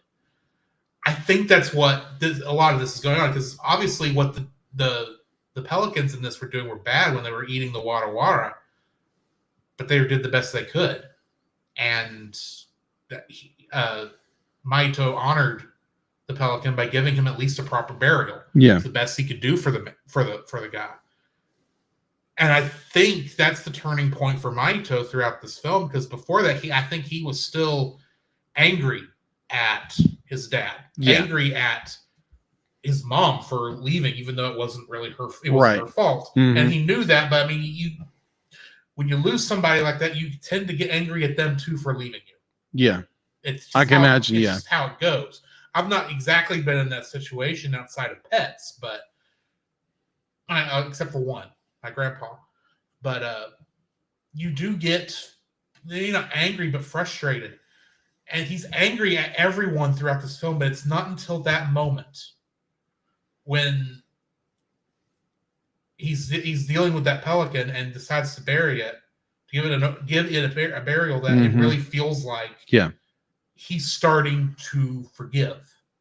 Yeah. He still has to go deal with his granduncle, and he's still looking for Natsuko, even though before he was searching for Natsuko because, well, she's important to his dad, and he wants to do what's right for his dad. And it became, from that point, it's like, no, I've got to save Natsuko because I care about her. Yeah. I'm the only one who can save her right now. Yeah. It went from being something I have to do to something he had to do to something he wanted to do because it was the right thing to do. And because he actually cared about it. And so when you get to that point where he finds Natsuko in the tomb, and of course I don't know if she's delirious or what, but she says, she starts yelling at him that I hate you, go away. And I'm sure she's dealing with those feelings too. She's having to deal with the fact that, her sister died. And now there's this reminder of her living in her house who is being a pain in the butt from her point of view. It also the fact that she's pregnant. And also, she's going through that too. And he finally says in that, he starts calling her mom at that point. Yeah. Not stepmom, not auntie, not Miss Natsuko or whatever. He calls her mom and he means it. Yeah. It's not that it's I'm calling this to try and calm you down. You can tell he means it. Yeah. Like, no, you're my mom now. For what that's used for. You're my mother at this point. Yeah. And I don't think he could have done that before he met the pelican. Because I don't think he accepted her as his mom or before that point. Just some lady his dad's marrying. Yeah. Or is married. That he now has to put up with. I think he slowly forgave. We don't actually get to see it because he's a very stoic character. But by that point, I think he's forgiven his dad. I think he's forgiven his mom for leaving, and I think he's forgiven Natsuko for taking his mother's place. Yeah. But admittedly, he's already met Lady Hime by that point, and he's come to understand her and recognizes. He knows there's a lot to this film. I'm trying my best to I'm kind of hitting blocks. It's like I don't want to dig too far into that just yet, but I'm trying to stay right in the vein I'm in. But I really do, like you said, this is about grief and having to deal with that. And I think the moment where he finally starts healing is with the pelican. So yeah, I'm just going to say the scene with the noble pelican is my third like for this film because it is the moment of healing, or where the healing starts. Yeah. And without that, he would not have been able to be to finish, the film would not have been able to finish the way it did. Where yes, the world, this wonderland that his granduncle had escaped to, and he could have taken over and been the ruler of this world. He could have done that, but at the same time, that wasn't what he needed to do. That wasn't the right thing to do. He didn't need to escape the world. He needed to live in the real world. He's able to do that at that point. So yeah, the death of the noble pelican is my third like for this film. Yeah. And before we get into dislikes, I'm just going to tell Retro Rewind Pod, your 3.5 meme is not going to fly this today. No, absolutely not. This is too good a film for that. And honestly, I think you need to go watch it if you haven't yet. And understanding that Roy Francisco, he's being so silly. We get that. But the 3.5 is not flying, pardon the pun. No, but yeah. And by the way, thank you, Steph, for sharing what you said earlier in the chat. Thank you. That I do appreciate that. And we do sincerely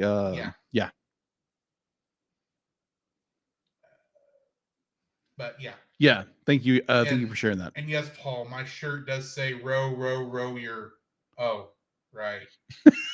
T-Rex. Because the T-Rex's arms are too short. So ever since we have gushed over this film, and again, we barely touched the surface on this film. So much to talk about with this film that this format is not allowing us to do. No, so at some point we're going to go back and do like a retrospective and like deep dive this sucker. Yeah, a Gushmaster activated episode. Yeah, one of those. We'll have to figure out the logistics on that, but we'll get to it. It might be a 4 episode. You never know. You never know. This was so good, but we can't have just love this film. There has to be dislikes. Because as much as good as it is, I don't think it's Totoro levels of perfection. Ooh, okay. Because Totoro is still the only movie we couldn't come up with dislikes for. That is true. And this one's going to be hard. You are not kidding. Do you have one? I do. It was the once the movie stopped. Once the movie stopped, like I said to the audience behind us, it was like, did anybody catch anything? What happened to the movie? And I remember distinctly one of the audience members was like, it's like, yeah, that's what happens when we need to watch it twice. Yeah. And to me, it was like, okay, like this movie is so dense and so packed with like allegory and grief and loss and recovery and everything like that. There's so many layers to it. It's just like, we literally walked out of the theater, got to my car, started driving back to driving back to Jacksonville, and we had to unpack this movie. We couldn't just simply like, oh, okay, that was easy. Be like, you can there's certain movies you can go, it's okay, this was good. This was immediately. This movie you had to unpack, and I think it's not a detriment. It's just one of those things where it's like, it's kind of disappointing that you couldn't get it all in that moment. Yeah, exactly. Because I think of the other film that came out this year, and honestly, I'm kind of glad I didn't try to see this. Yeah, Godzilla you described that on the way home. Same day, because I'm fairly certain it would have killed me. Because I could not have dealt with all those feels the same day. Because Drew would have been more like I'm emotionally dead. Godzilla, Heron, overload. Because when I first saw Godzilla -1, like I said on the show, it took me 2.5 hours to get back to normal. Yeah. To heal from that, and it was such a good film. Oh yeah. This also is a very good film, and it didn't. There's so much here to unpack. Yeah. As you said, I'm not sure. I'm not sure if I'd have tried to watch both those films the same day if that would not have been too much. Yeah. But anyway, sorry. No, you're really fine. There's just so much here. Yeah, there's so much to unpack on this film. Because again, I think we're going to do a retrospect on this one. Mm-hmm. But to walk out of the theater, because like Spider-Verse, like we even saw, the Spider-Verse film, and yeah, we had that pretty much figured out. Before we got boom, home. boom, boom. Be like, this, and that was drive home through town. Yeah, exactly. This, however, was more of, I was still baffled at like, what in the crap did I just watch? We were halfway home just talking. Yeah, and all of a sudden I would pull out something like, "Oh, wait a minute! This took place in World War II. Yeah, this is Narnia. Yeah, this is Narnia in a retrospective way. Yeah, it's like and then this and then that. It's like oh, that's brilliant. Yeah. Oh, that sort of thing. Yeah, because again, it's disappointing that you can't actually get everything out of just the viewing experience. But it's the beauty of degree. But it's the beauty of the storytelling. Yeah. The beauty of how Miyazaki wove this story to where it makes the audience think about what's going on, and the literary, the references to either history or his own past works or whatever, or other pieces of literature, it's so in depth. It's just one of those movies where it's like you have to sit down and decompress just to figure out everything. It's almost too much. Yeah. Which is a good thing. It's a good thing. It's a good thing because it's one of those movies that made you have to think about it. It's not it's not a popcorn monster where you just clicking. Mm-hmm. Oh, okay. Cool. But at the same time, oh, that's a cool scene. It's not what in the world is going on. At the same time, you get most of the way through the film and you're still going, and it's moving so there's so much going on that you can't sink your teeth into any of it. You just kind of have to let it just hang on. Let it go flow right over you. Mm-hmm. And think about it later on. And it's like, okay, yeah, I'm gonna have to rewatch it because I missed something. Statistically, I couldn't have gotten everything. Yeah. I had to have missed something. And it's not that I didn't understand. I followed even with the time travel aspects of it.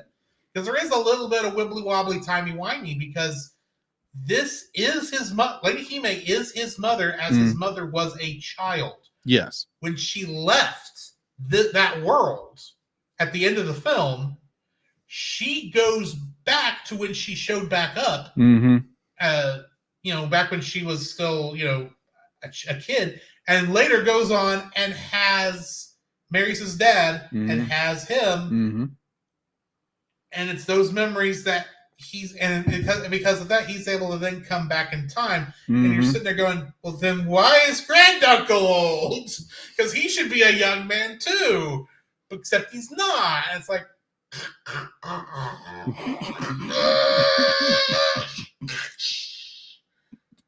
brain sees up because if you try to take all of this in at one time, it's too much to think about. You're gonna have a brain fart. You're not gonna be able to come back from it. Right, but as you do think through it logically, it flows. It does. It is. There's not a mistake in there. I'm sure there's like a plot hole in there somewhere. Yeah, but it's gonna be so minor, no one's gonna care.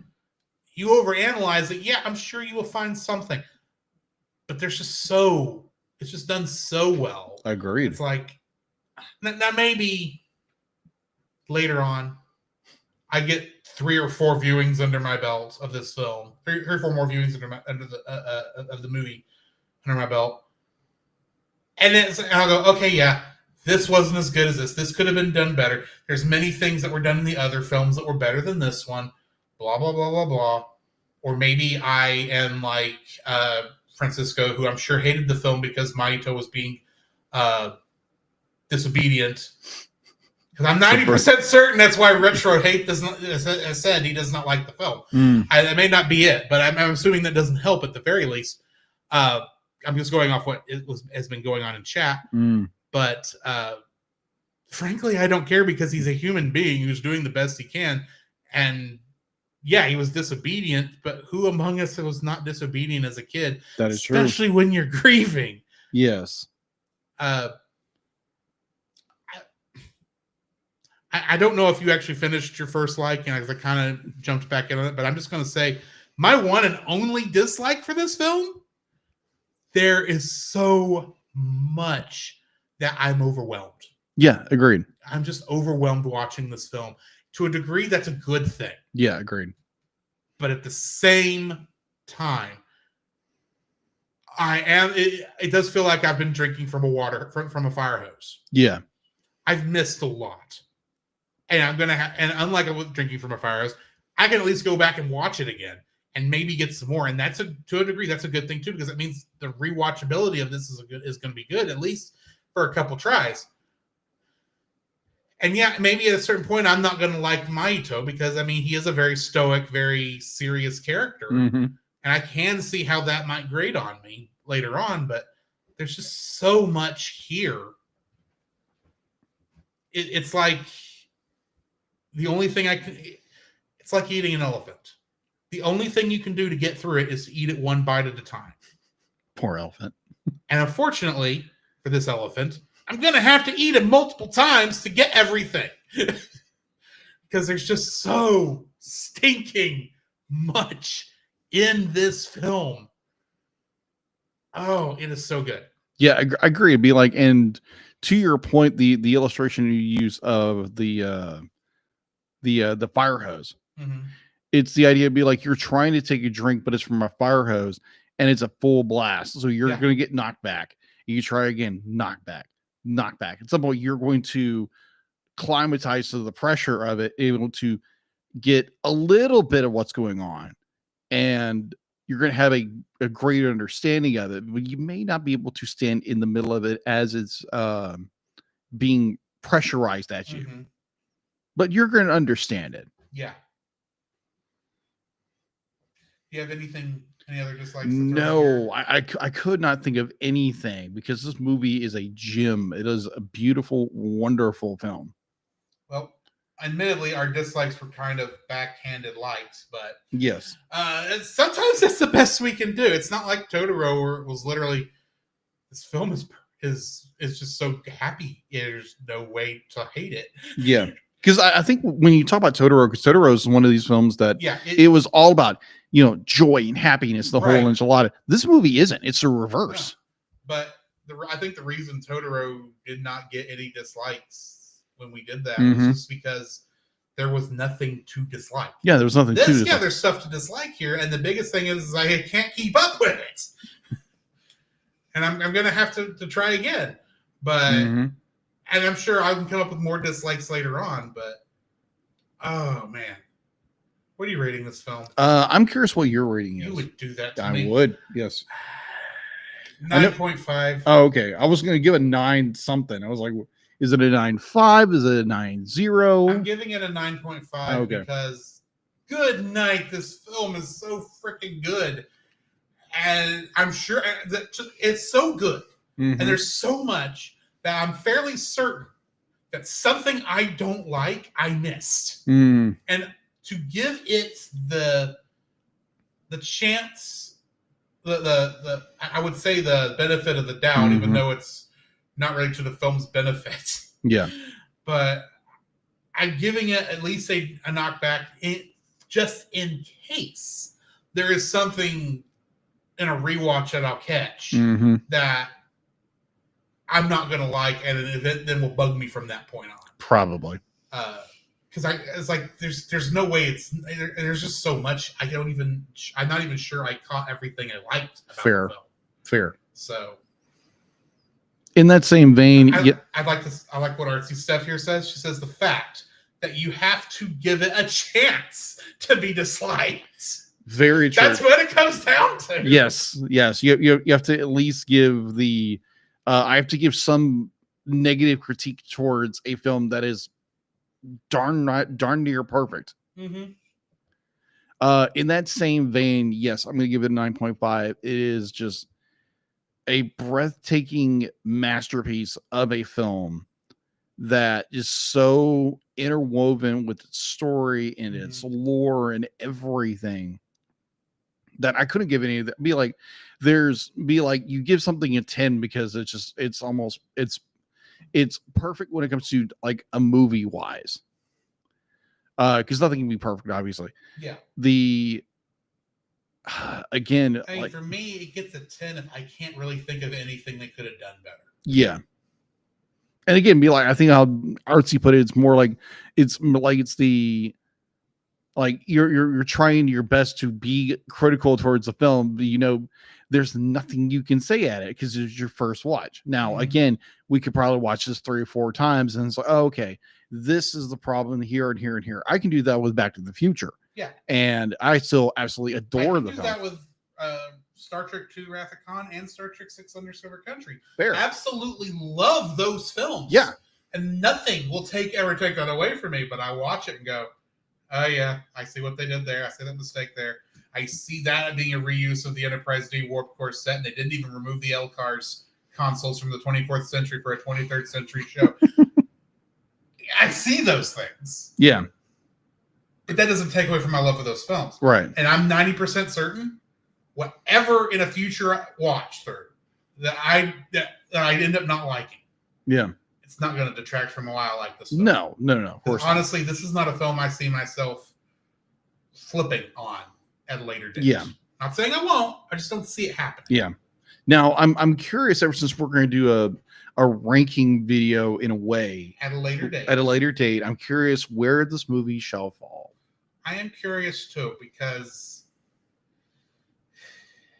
it's going to be up there with Totoro. I'll tell you that right now. And Totoro is a good front runner for a good one, but so is Kiki, and so is Princess Mononoke and Castle in the Sky, and there's a lot of them that are going to be. That's why earlier when I said I haven't had a chance to do my rankings, it's because it's been a busy week, and even when I thought I was sitting here remembering, oh yeah, we were going to do that, and trying to think, well, maybe I can come up with my ranking real fast, and I realized, no, I can't come up with a ranking that fast because there's too many things that are right there.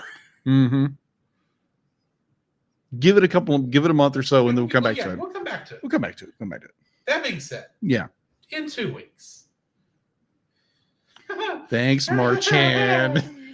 We have something considerably less lovely to watch. A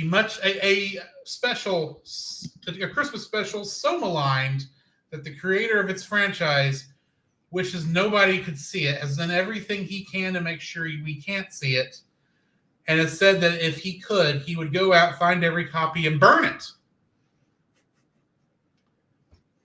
But because Nate Marchand of the Monster Island Film Vault has decided that we need to be tortured because we tortured him with animated Titanic films. Next, in 2 weeks, we will begin Christmas with the Star Wars Holiday Special. Technically a Thanksgiving movie. It's a Thanksgiving film? Technically.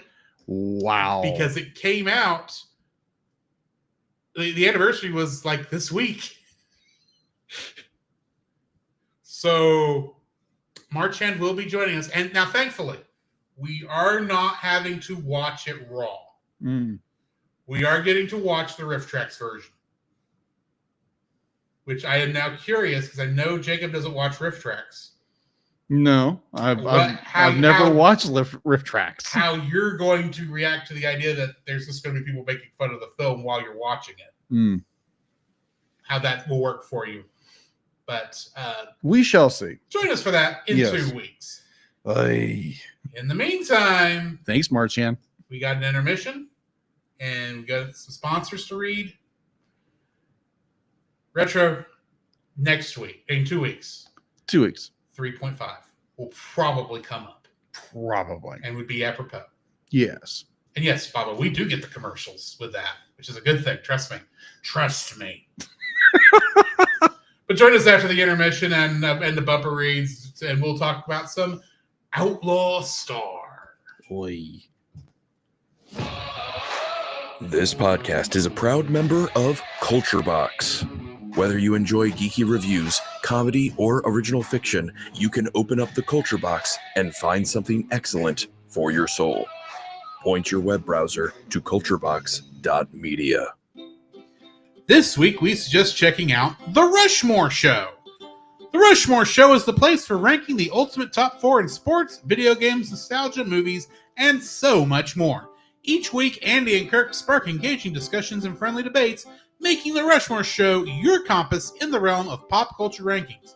You can find more on their YouTube channel, The Rushmore Show, where it's all about your top 4 and nothing more. The Cellcast would also like to thank the following patrons: PaulJPowers.com, The Monster Island Film Vault, Artsy Steph, and Edwin Gonzalez. If you would like to have your name shouted out on the show, some special art from Jacob, and uncut episodes, for $5, you can donate to us on Patreon to get all these rewards. Or for an additional $5, yes, that's a total of $10, you can do like Marchand's doing to us next week and force us to review something within reason in 2026, not this year. This year's already called for. But, and then you can be on that episode if you so desire. So, please, go donate to us on our Patreon for those different things. Also, you can just throw $1 our way if you want to just be nice. Yeah. We'll take $1. Also, go check out our Redbubble store for t-shirts, stickers, all that kind of good stuff. And then join Jacob when his Like an Artist streams come back to support him. And then join me on Tuesday nights. Yes, that is eventually coming back. I forgot about some timetable issues. But that is coming back soon for me to play Dragon Quest 3 because I've got till February to get that game finished. So join us for that.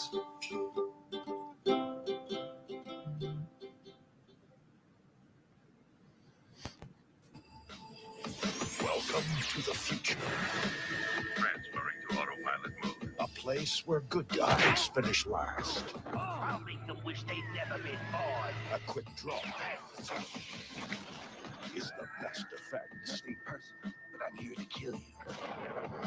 And your wits are all you can count on. A future where one treasure is coveted above all else. Tell me the coordinates of the galactic ley line. Legend speaks of the galactic ley line, offering the ultimate power of the universe to those who seek its glory. The doors have opened. Utilizing the latest technology, a living starship has been built with the power to find the galactic ley line. 5, 4, 3, 2, 1. All systems green. By twist of fate, it has fallen into the hands of an outlaw. An outlaw named Gene Starwind. Well, let's blow some hot kisses to my devoted fans. His luck is about to change. Goodbye, Gene. Together with his crew of bounty hunters, he'll take to the stars. Accelerate and fly down their throats. Outlaw Star. Weekdays at 5:30. Time to roll the dice. Only to Mommy. Adrift in Subspace. Written by Hajime Yatate and directed by Mitsuru Hongo. In this episode, the Outlaw Star fights to stay in the running of the space race when it's attacked without warning by the El Dorado, while preparing to enter sub-ether space. To make matters worse, they're being tailed by the Kataro from before, Aisha Clan.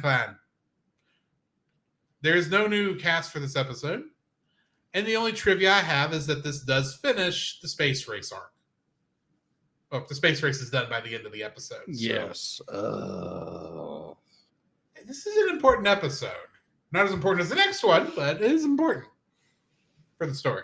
So, what are your thoughts on this episode? Okay, so I watched. Why do you not like the space race? I don't like those. Okay, so there's a question I have, in the previous episode where they are starting the race. Yes. Because there's one point where Gene is talking with, I don't remember who he's talking to, but he's talking to somebody and he's like, oh, the race starts in 3 hours. So we got to go. So in the next scene, he's talking to somebody else. And it's like, oh, yeah, we got time to rest. Race is like 17 hours. So you have all this continuity going on wrong. So we get to the actual race.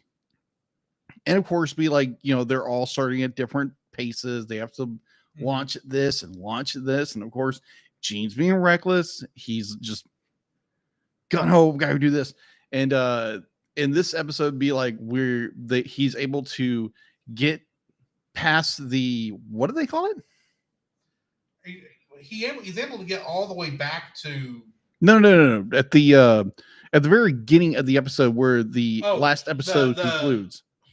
It wasn't a meteor storm, but it was some kind of something was heading towards where it was a wave. He just barely got it. Yeah, and then all the other ships that tried to follow him didn't make it. Yeah.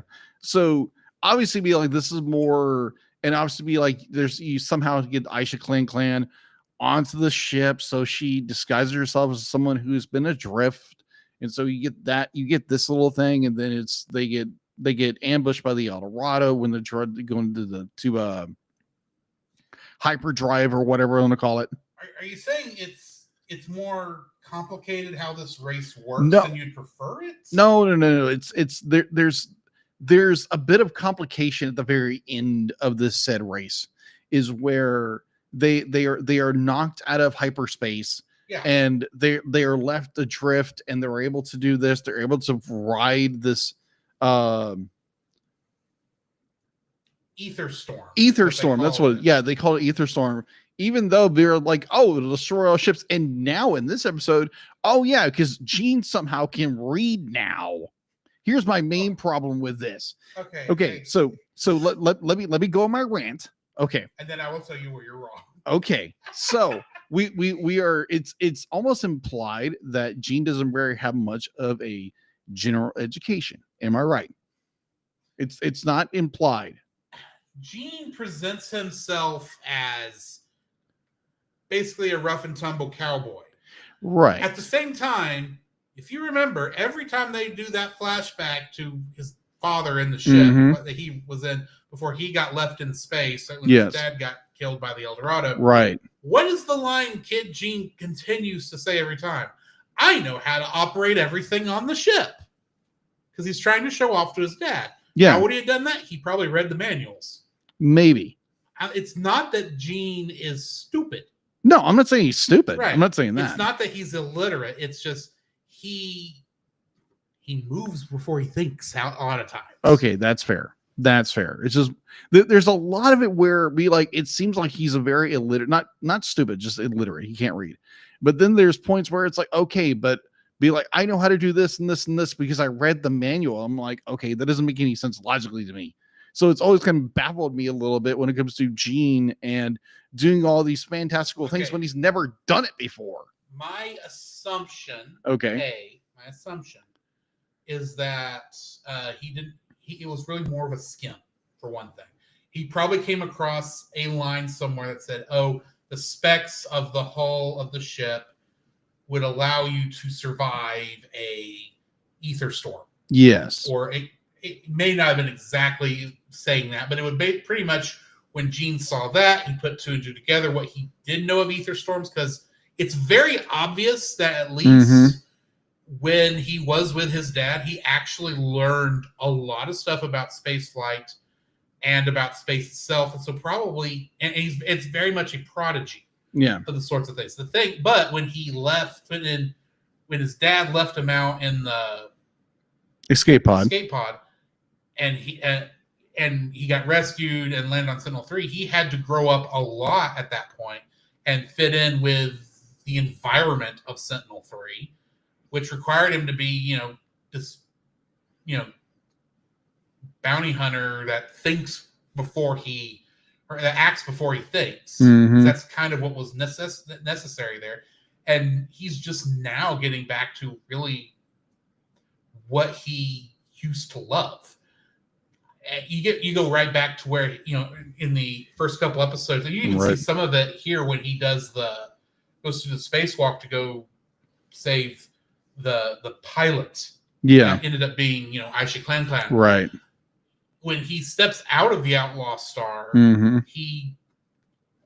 that space sickness pops back up again. Right. Because he hasn't been in space in 8 years. I think it's partially that and partially a psychological Possibly. reaction, because that whole environment is one of the worst. Was present when one of the worst things in his life happened to him. Right.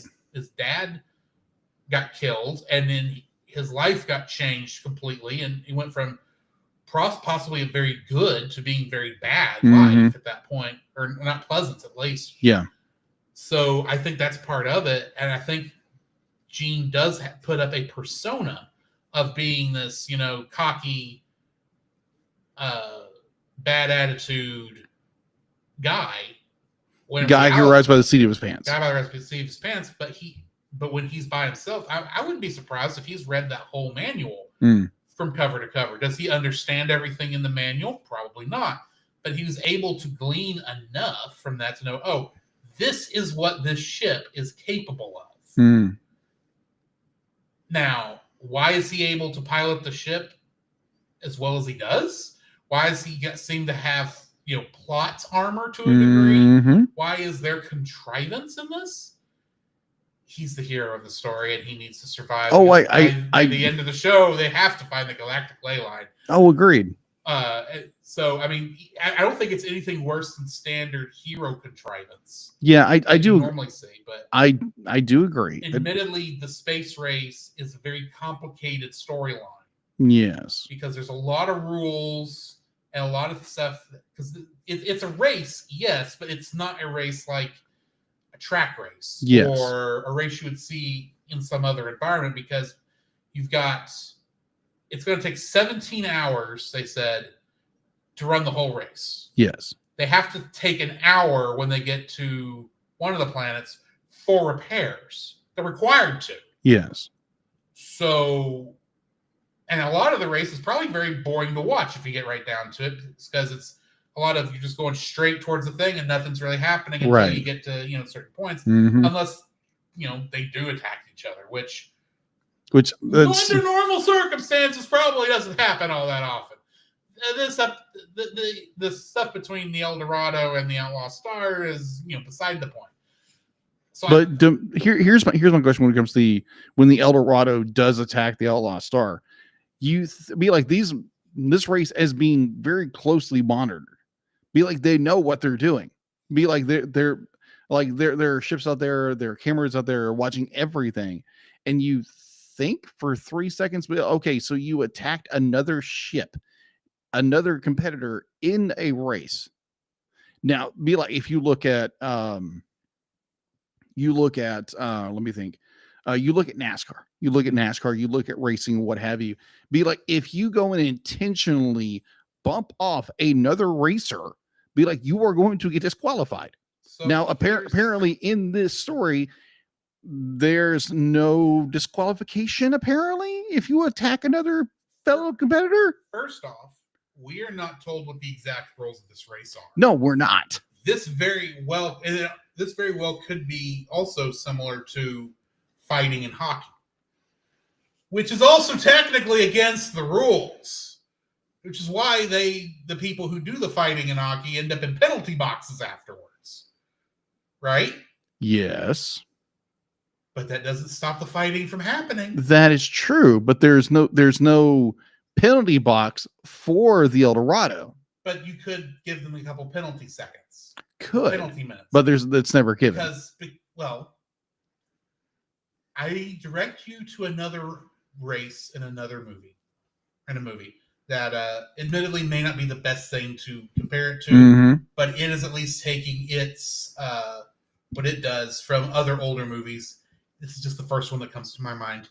The pod race from The Phantom Menace. Okay. Sebulba does a lot of things that probably should get him disqualified throughout that film, right? During that race? Yes. It doesn't. Well, that's true, but also he's the one everyone loves. the El Dorado probably, even though we don't actually get to see the audience reaction to Yeah. this or how they feel about it, he might be the most popular person in that race. That's why he gets away with crap. Well, also, if I remember correctly, the El Dorado did win last year's. Right. Remember correctly. So he's So there could be a Right. grace period for him, like, you know, goofing up or like doing Yeah. this or what have you. it could be he's Possibly. given- and I get what you're saying. It shouldn't work like that. No. And admittedly, as spaced out as they are, with the exception of the shortcuts that they make at the first planet and at the third planet, it really Grant, I can see how they got ahead of everyone, but it probably shouldn't be that close under normal circumstances anyway. Or the and they should probably ignore each other under normal circumstances, but of course they're not going for to. the plot, For the plot to happen, which is we're going to do this sidewinder thing that for a race is probably not supposed to be something you're doing. Yeah.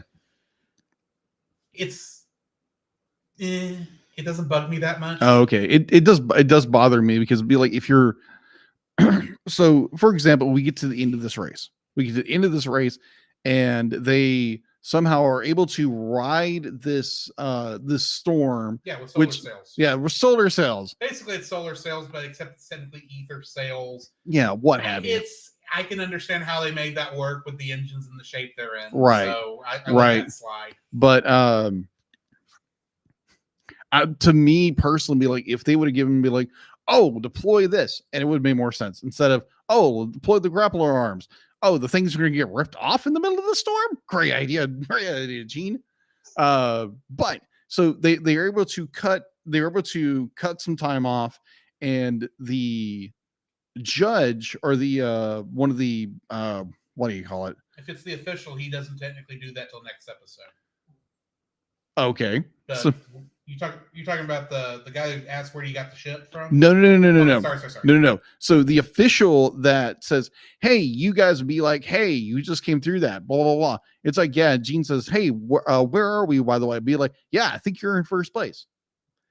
If I'm remembering this correctly, he does say first place, and so then the next scene, first place, other than I think you're ahead of a lot of people. That could be, but it could be. So other ships make it there before he does. Yeah. He's technically third, but because the other ship, the ship in fourth, started before them, they technically have a faster time. Okay, that makes more sense. That's why That's why they got knocked back to fourth. Yes, it's not fully explained, but that's what's going on. But that's the idea, since they started off at one person was able to shoot off every 5 seconds. Mm-hmm. It's technically a time trial race. Yes, but technically. It's they all go at the same time so that there is at least some action broadcast. Yeah. So but the rules are kind of the rules are bent in order to make the plot action happen. Am I right or wrong? Because it is a fictional story. Yes, the rules for this race were designed to make sure the Outlaw Star came in fourth. I know what you're saying. Yes. But the rules of the race are not clear. No, they're not. They are bent to make sure the plot happens. And I get why that bothers you. It does bother me a little bit. So here, it doesn't bother me because the race is not important. Yeah, fair. So here's another thing. Running the race is important, and there's a lot of other things they have to deal with. And granted, you get more of what's actually happening next episode. Fair. But so here's my other question about this. So they get fourth. It's like, oh, they get exposure or whatever, but they get first for the Frontier Award. No, they're first of the privateers. Oh, privateers. Right. Everyone else. Or the sponsor, they got first in how they were entered. Yeah. So like the other 3 ships that technically placed above them. Right. I don't remember if they were able to put the money in front up front. Right. Gene and the gang had to get someone to sponsor them. Yes. And they won the first. They got first place of the ones who were sponsored. That makes sense. Yes, it's technically fourth place, but of that category, they were first. Yeah. And that's why that's the official reason Fred Lowe decides to only charge them half. Yeah. We know the real reason. Yeah. But we're not getting into that. No. Anyways, so now Aisha Clan is now officially part of the Outlaw Star. Yes. And then we get into our... And independently, you have to understand if Gene had not stopped to pick up Aisha, he probably would have placed. Probably. Maybe. It's hard to know, but he might have placed. That's true. He did stop to pick up Aisha because he's been in that situation before. Doesn't think anyone should fit in that situation. Right. If he'd known it was Aisha, it'd been a little harder for him to make that decision. That's fair. So going into our next episode. Yes. Mortal Kombat with the El Dorado. Yeah, sure. Written by Hajime Yatate and directed by Mitsuru Hongo. In this episode, the crew of the Outlaw Star square off against the El Dorado after receiving a video transmission from Harry McDougal. Unaware, the youngest McDougal intends to hack the Outlaw Star system for information. Trivia for this episode, all I got is there are 2 El Dorados. Yes. Why? For we blocking never see these ships together on screen. We're just going off what the dub tells us. Yes. I don't even know if that's true in the Japanese version. But there's 2 El Dorados. Boy, the McDougals are rich. Yeah. Well, what are your thoughts on this one? So here's my theory, because there is a mention where Gene is confronting the younger McDougal boy, and is like, where's your older brother? Be like, like, how old is he? Blah blah blah. Because he's trying to figure out, because he knows it was trying to figure out who killed his dad. Yeah, he knows it's the El Dorado. Yeah, it's the El Dorado ship, but it's most likely it's probably their father. It's the older brother. It's been a while since I've watched this, so I don't remember who was piloting the El Dorado. I don't remember, because I've watched it before. Yeah, and what I remember, because I think it's their dad who's flying the El Dorado when that incident happens. But I know the older brother's there. I remember that. The younger brother. Spoiler alert for later episodes. The younger brother would not have been old enough to even be on the ship at that point. Maybe. But even though he's cuckoo for Cocoa Puffs. Yeah, they're both cuckoo for Cocoa Puffs. But I do like the misdirected. Okay, there's 2 El Dorados. Okay, that's interesting. But obviously the first El Dorado we see is destroyed at the end of the episode. There is more the growing mystery. It's okay, who was actually piloting the ship that when Gene's dad was tragically lost against the El Dorado. But overall, it's just kind of this, be like, oh, we're going to do this duel in space. And oh yeah, the McDougal ship has grappler arms too. We didn't know this. You couldn't have guessed? Yeah, I'd be like, yeah, I'm being sarcastic for a reason, because we know they're going to have grapplers. I mean, it's still kind of cool when the parts of the panels open. Oh yeah, it's genius. How the arms come out like they're freaking Dr. Octopus arms. Yeah, it's like, oh, okay, so they've got grappler arms too. They're just hidden, and they've got 4 of them. Well, that's going to be fun. Yeah. At the same time, the Outlaw Stars grapplers are firing little pew pews. Well, I was thinking Flash Gordon ray guns. Okay, that's a better like, description than my pew pews. Wow, that's retro. It's very retro sci-fi. It's like fun. Yeah, be like the 1 or 2 episodes before that. Be like you had an axe and like a submachine gun. Now you have pew pews. What's going on? Are you deploying different weapons for different things? Oh, that you're that should be what it is, because I mean, in this case, they're using it to fire at missiles. Yeah. So you need to be able to hit them at a distance. So you need a gun, right? Even though there are guns all over the ship. But I guess on the grappler arms, it's somehow more versatile. Here's the thing: grapplers are cool. Let's be honest. It's a cool design. They are very cool. Yes. But they're also absolutely ridiculous. They are. And how they're supposed to work. It's like, this is a Gundam without legs. Is what these ships are once these grappler arms come out.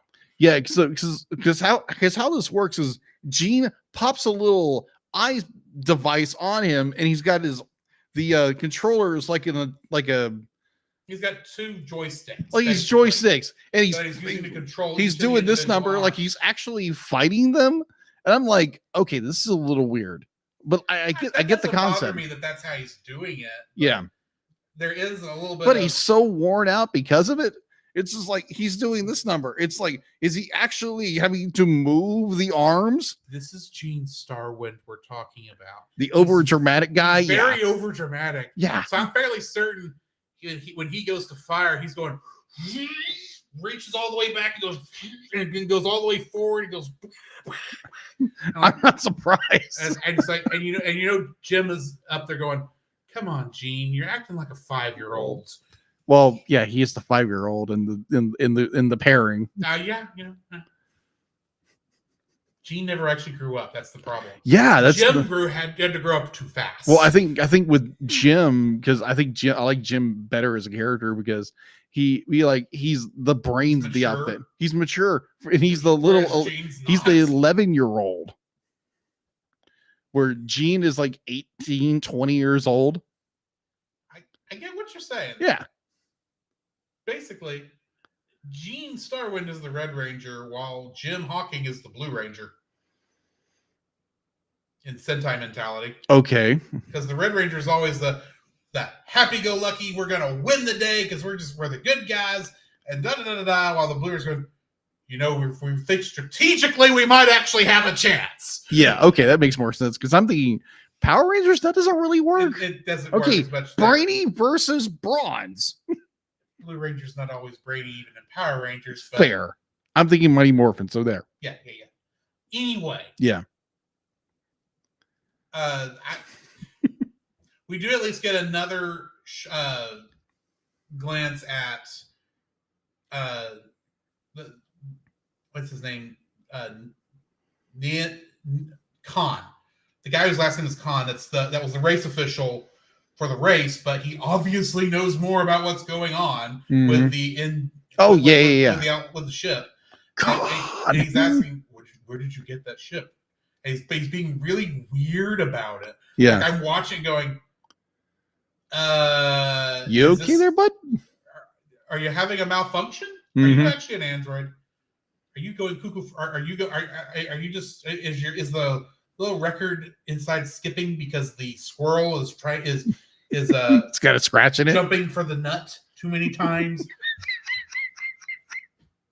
It's like that episode. It's like that commercial where they're talking about how safe the airplane is, and it ends with, and nothing can go wrong. Go wrong. Go wrong.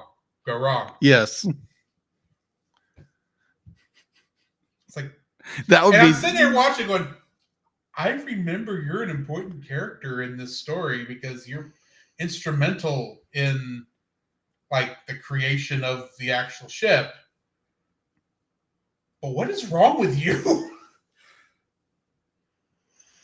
Who knows? You have a little too much caffeine. Did someone spike your coffee this morning with caffeine and taurine and Red Bull? Yes. Anyway? So we do get him in there, and we do get admittedly the fight is pretty cool, but we basically hit what looks like the end of the first quote unquote arc. Or not arc, because I mean it's been kind of 2 arcs, but the first chapter, I guess, or I don't know how the first section, because I know the next episode is almost a standalone filler episode or not filler episode, but a standalone episode. Yes.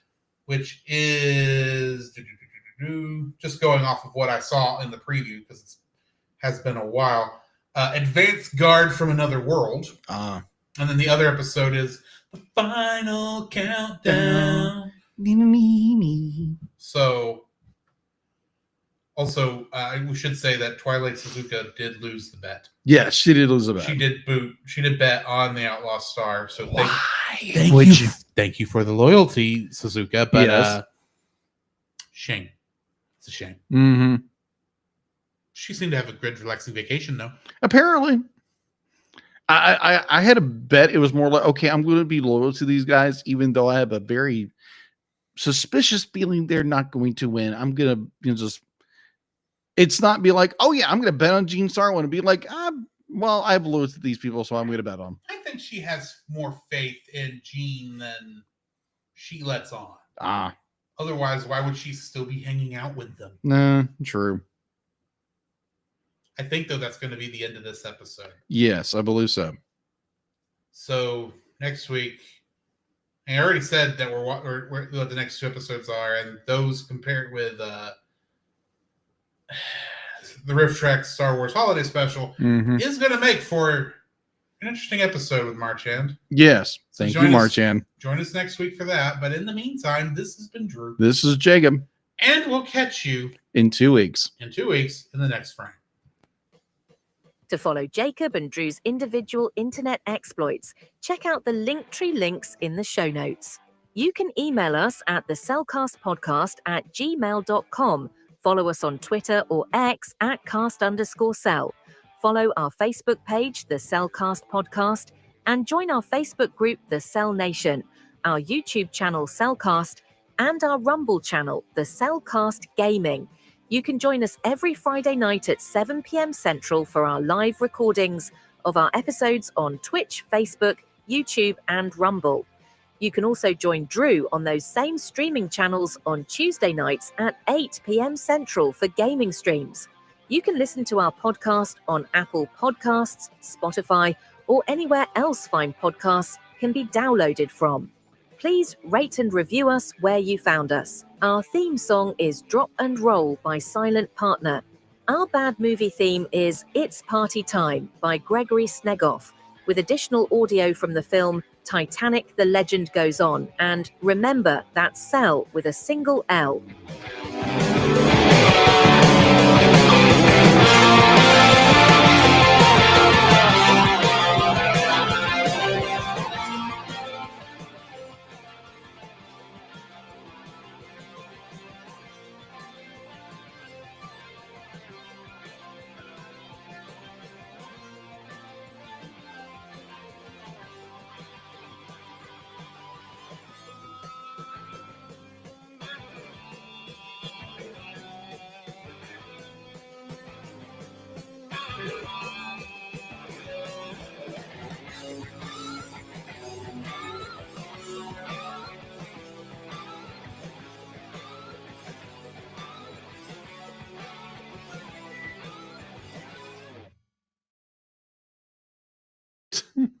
With all the birds on this episode, there's one we neglected to mention.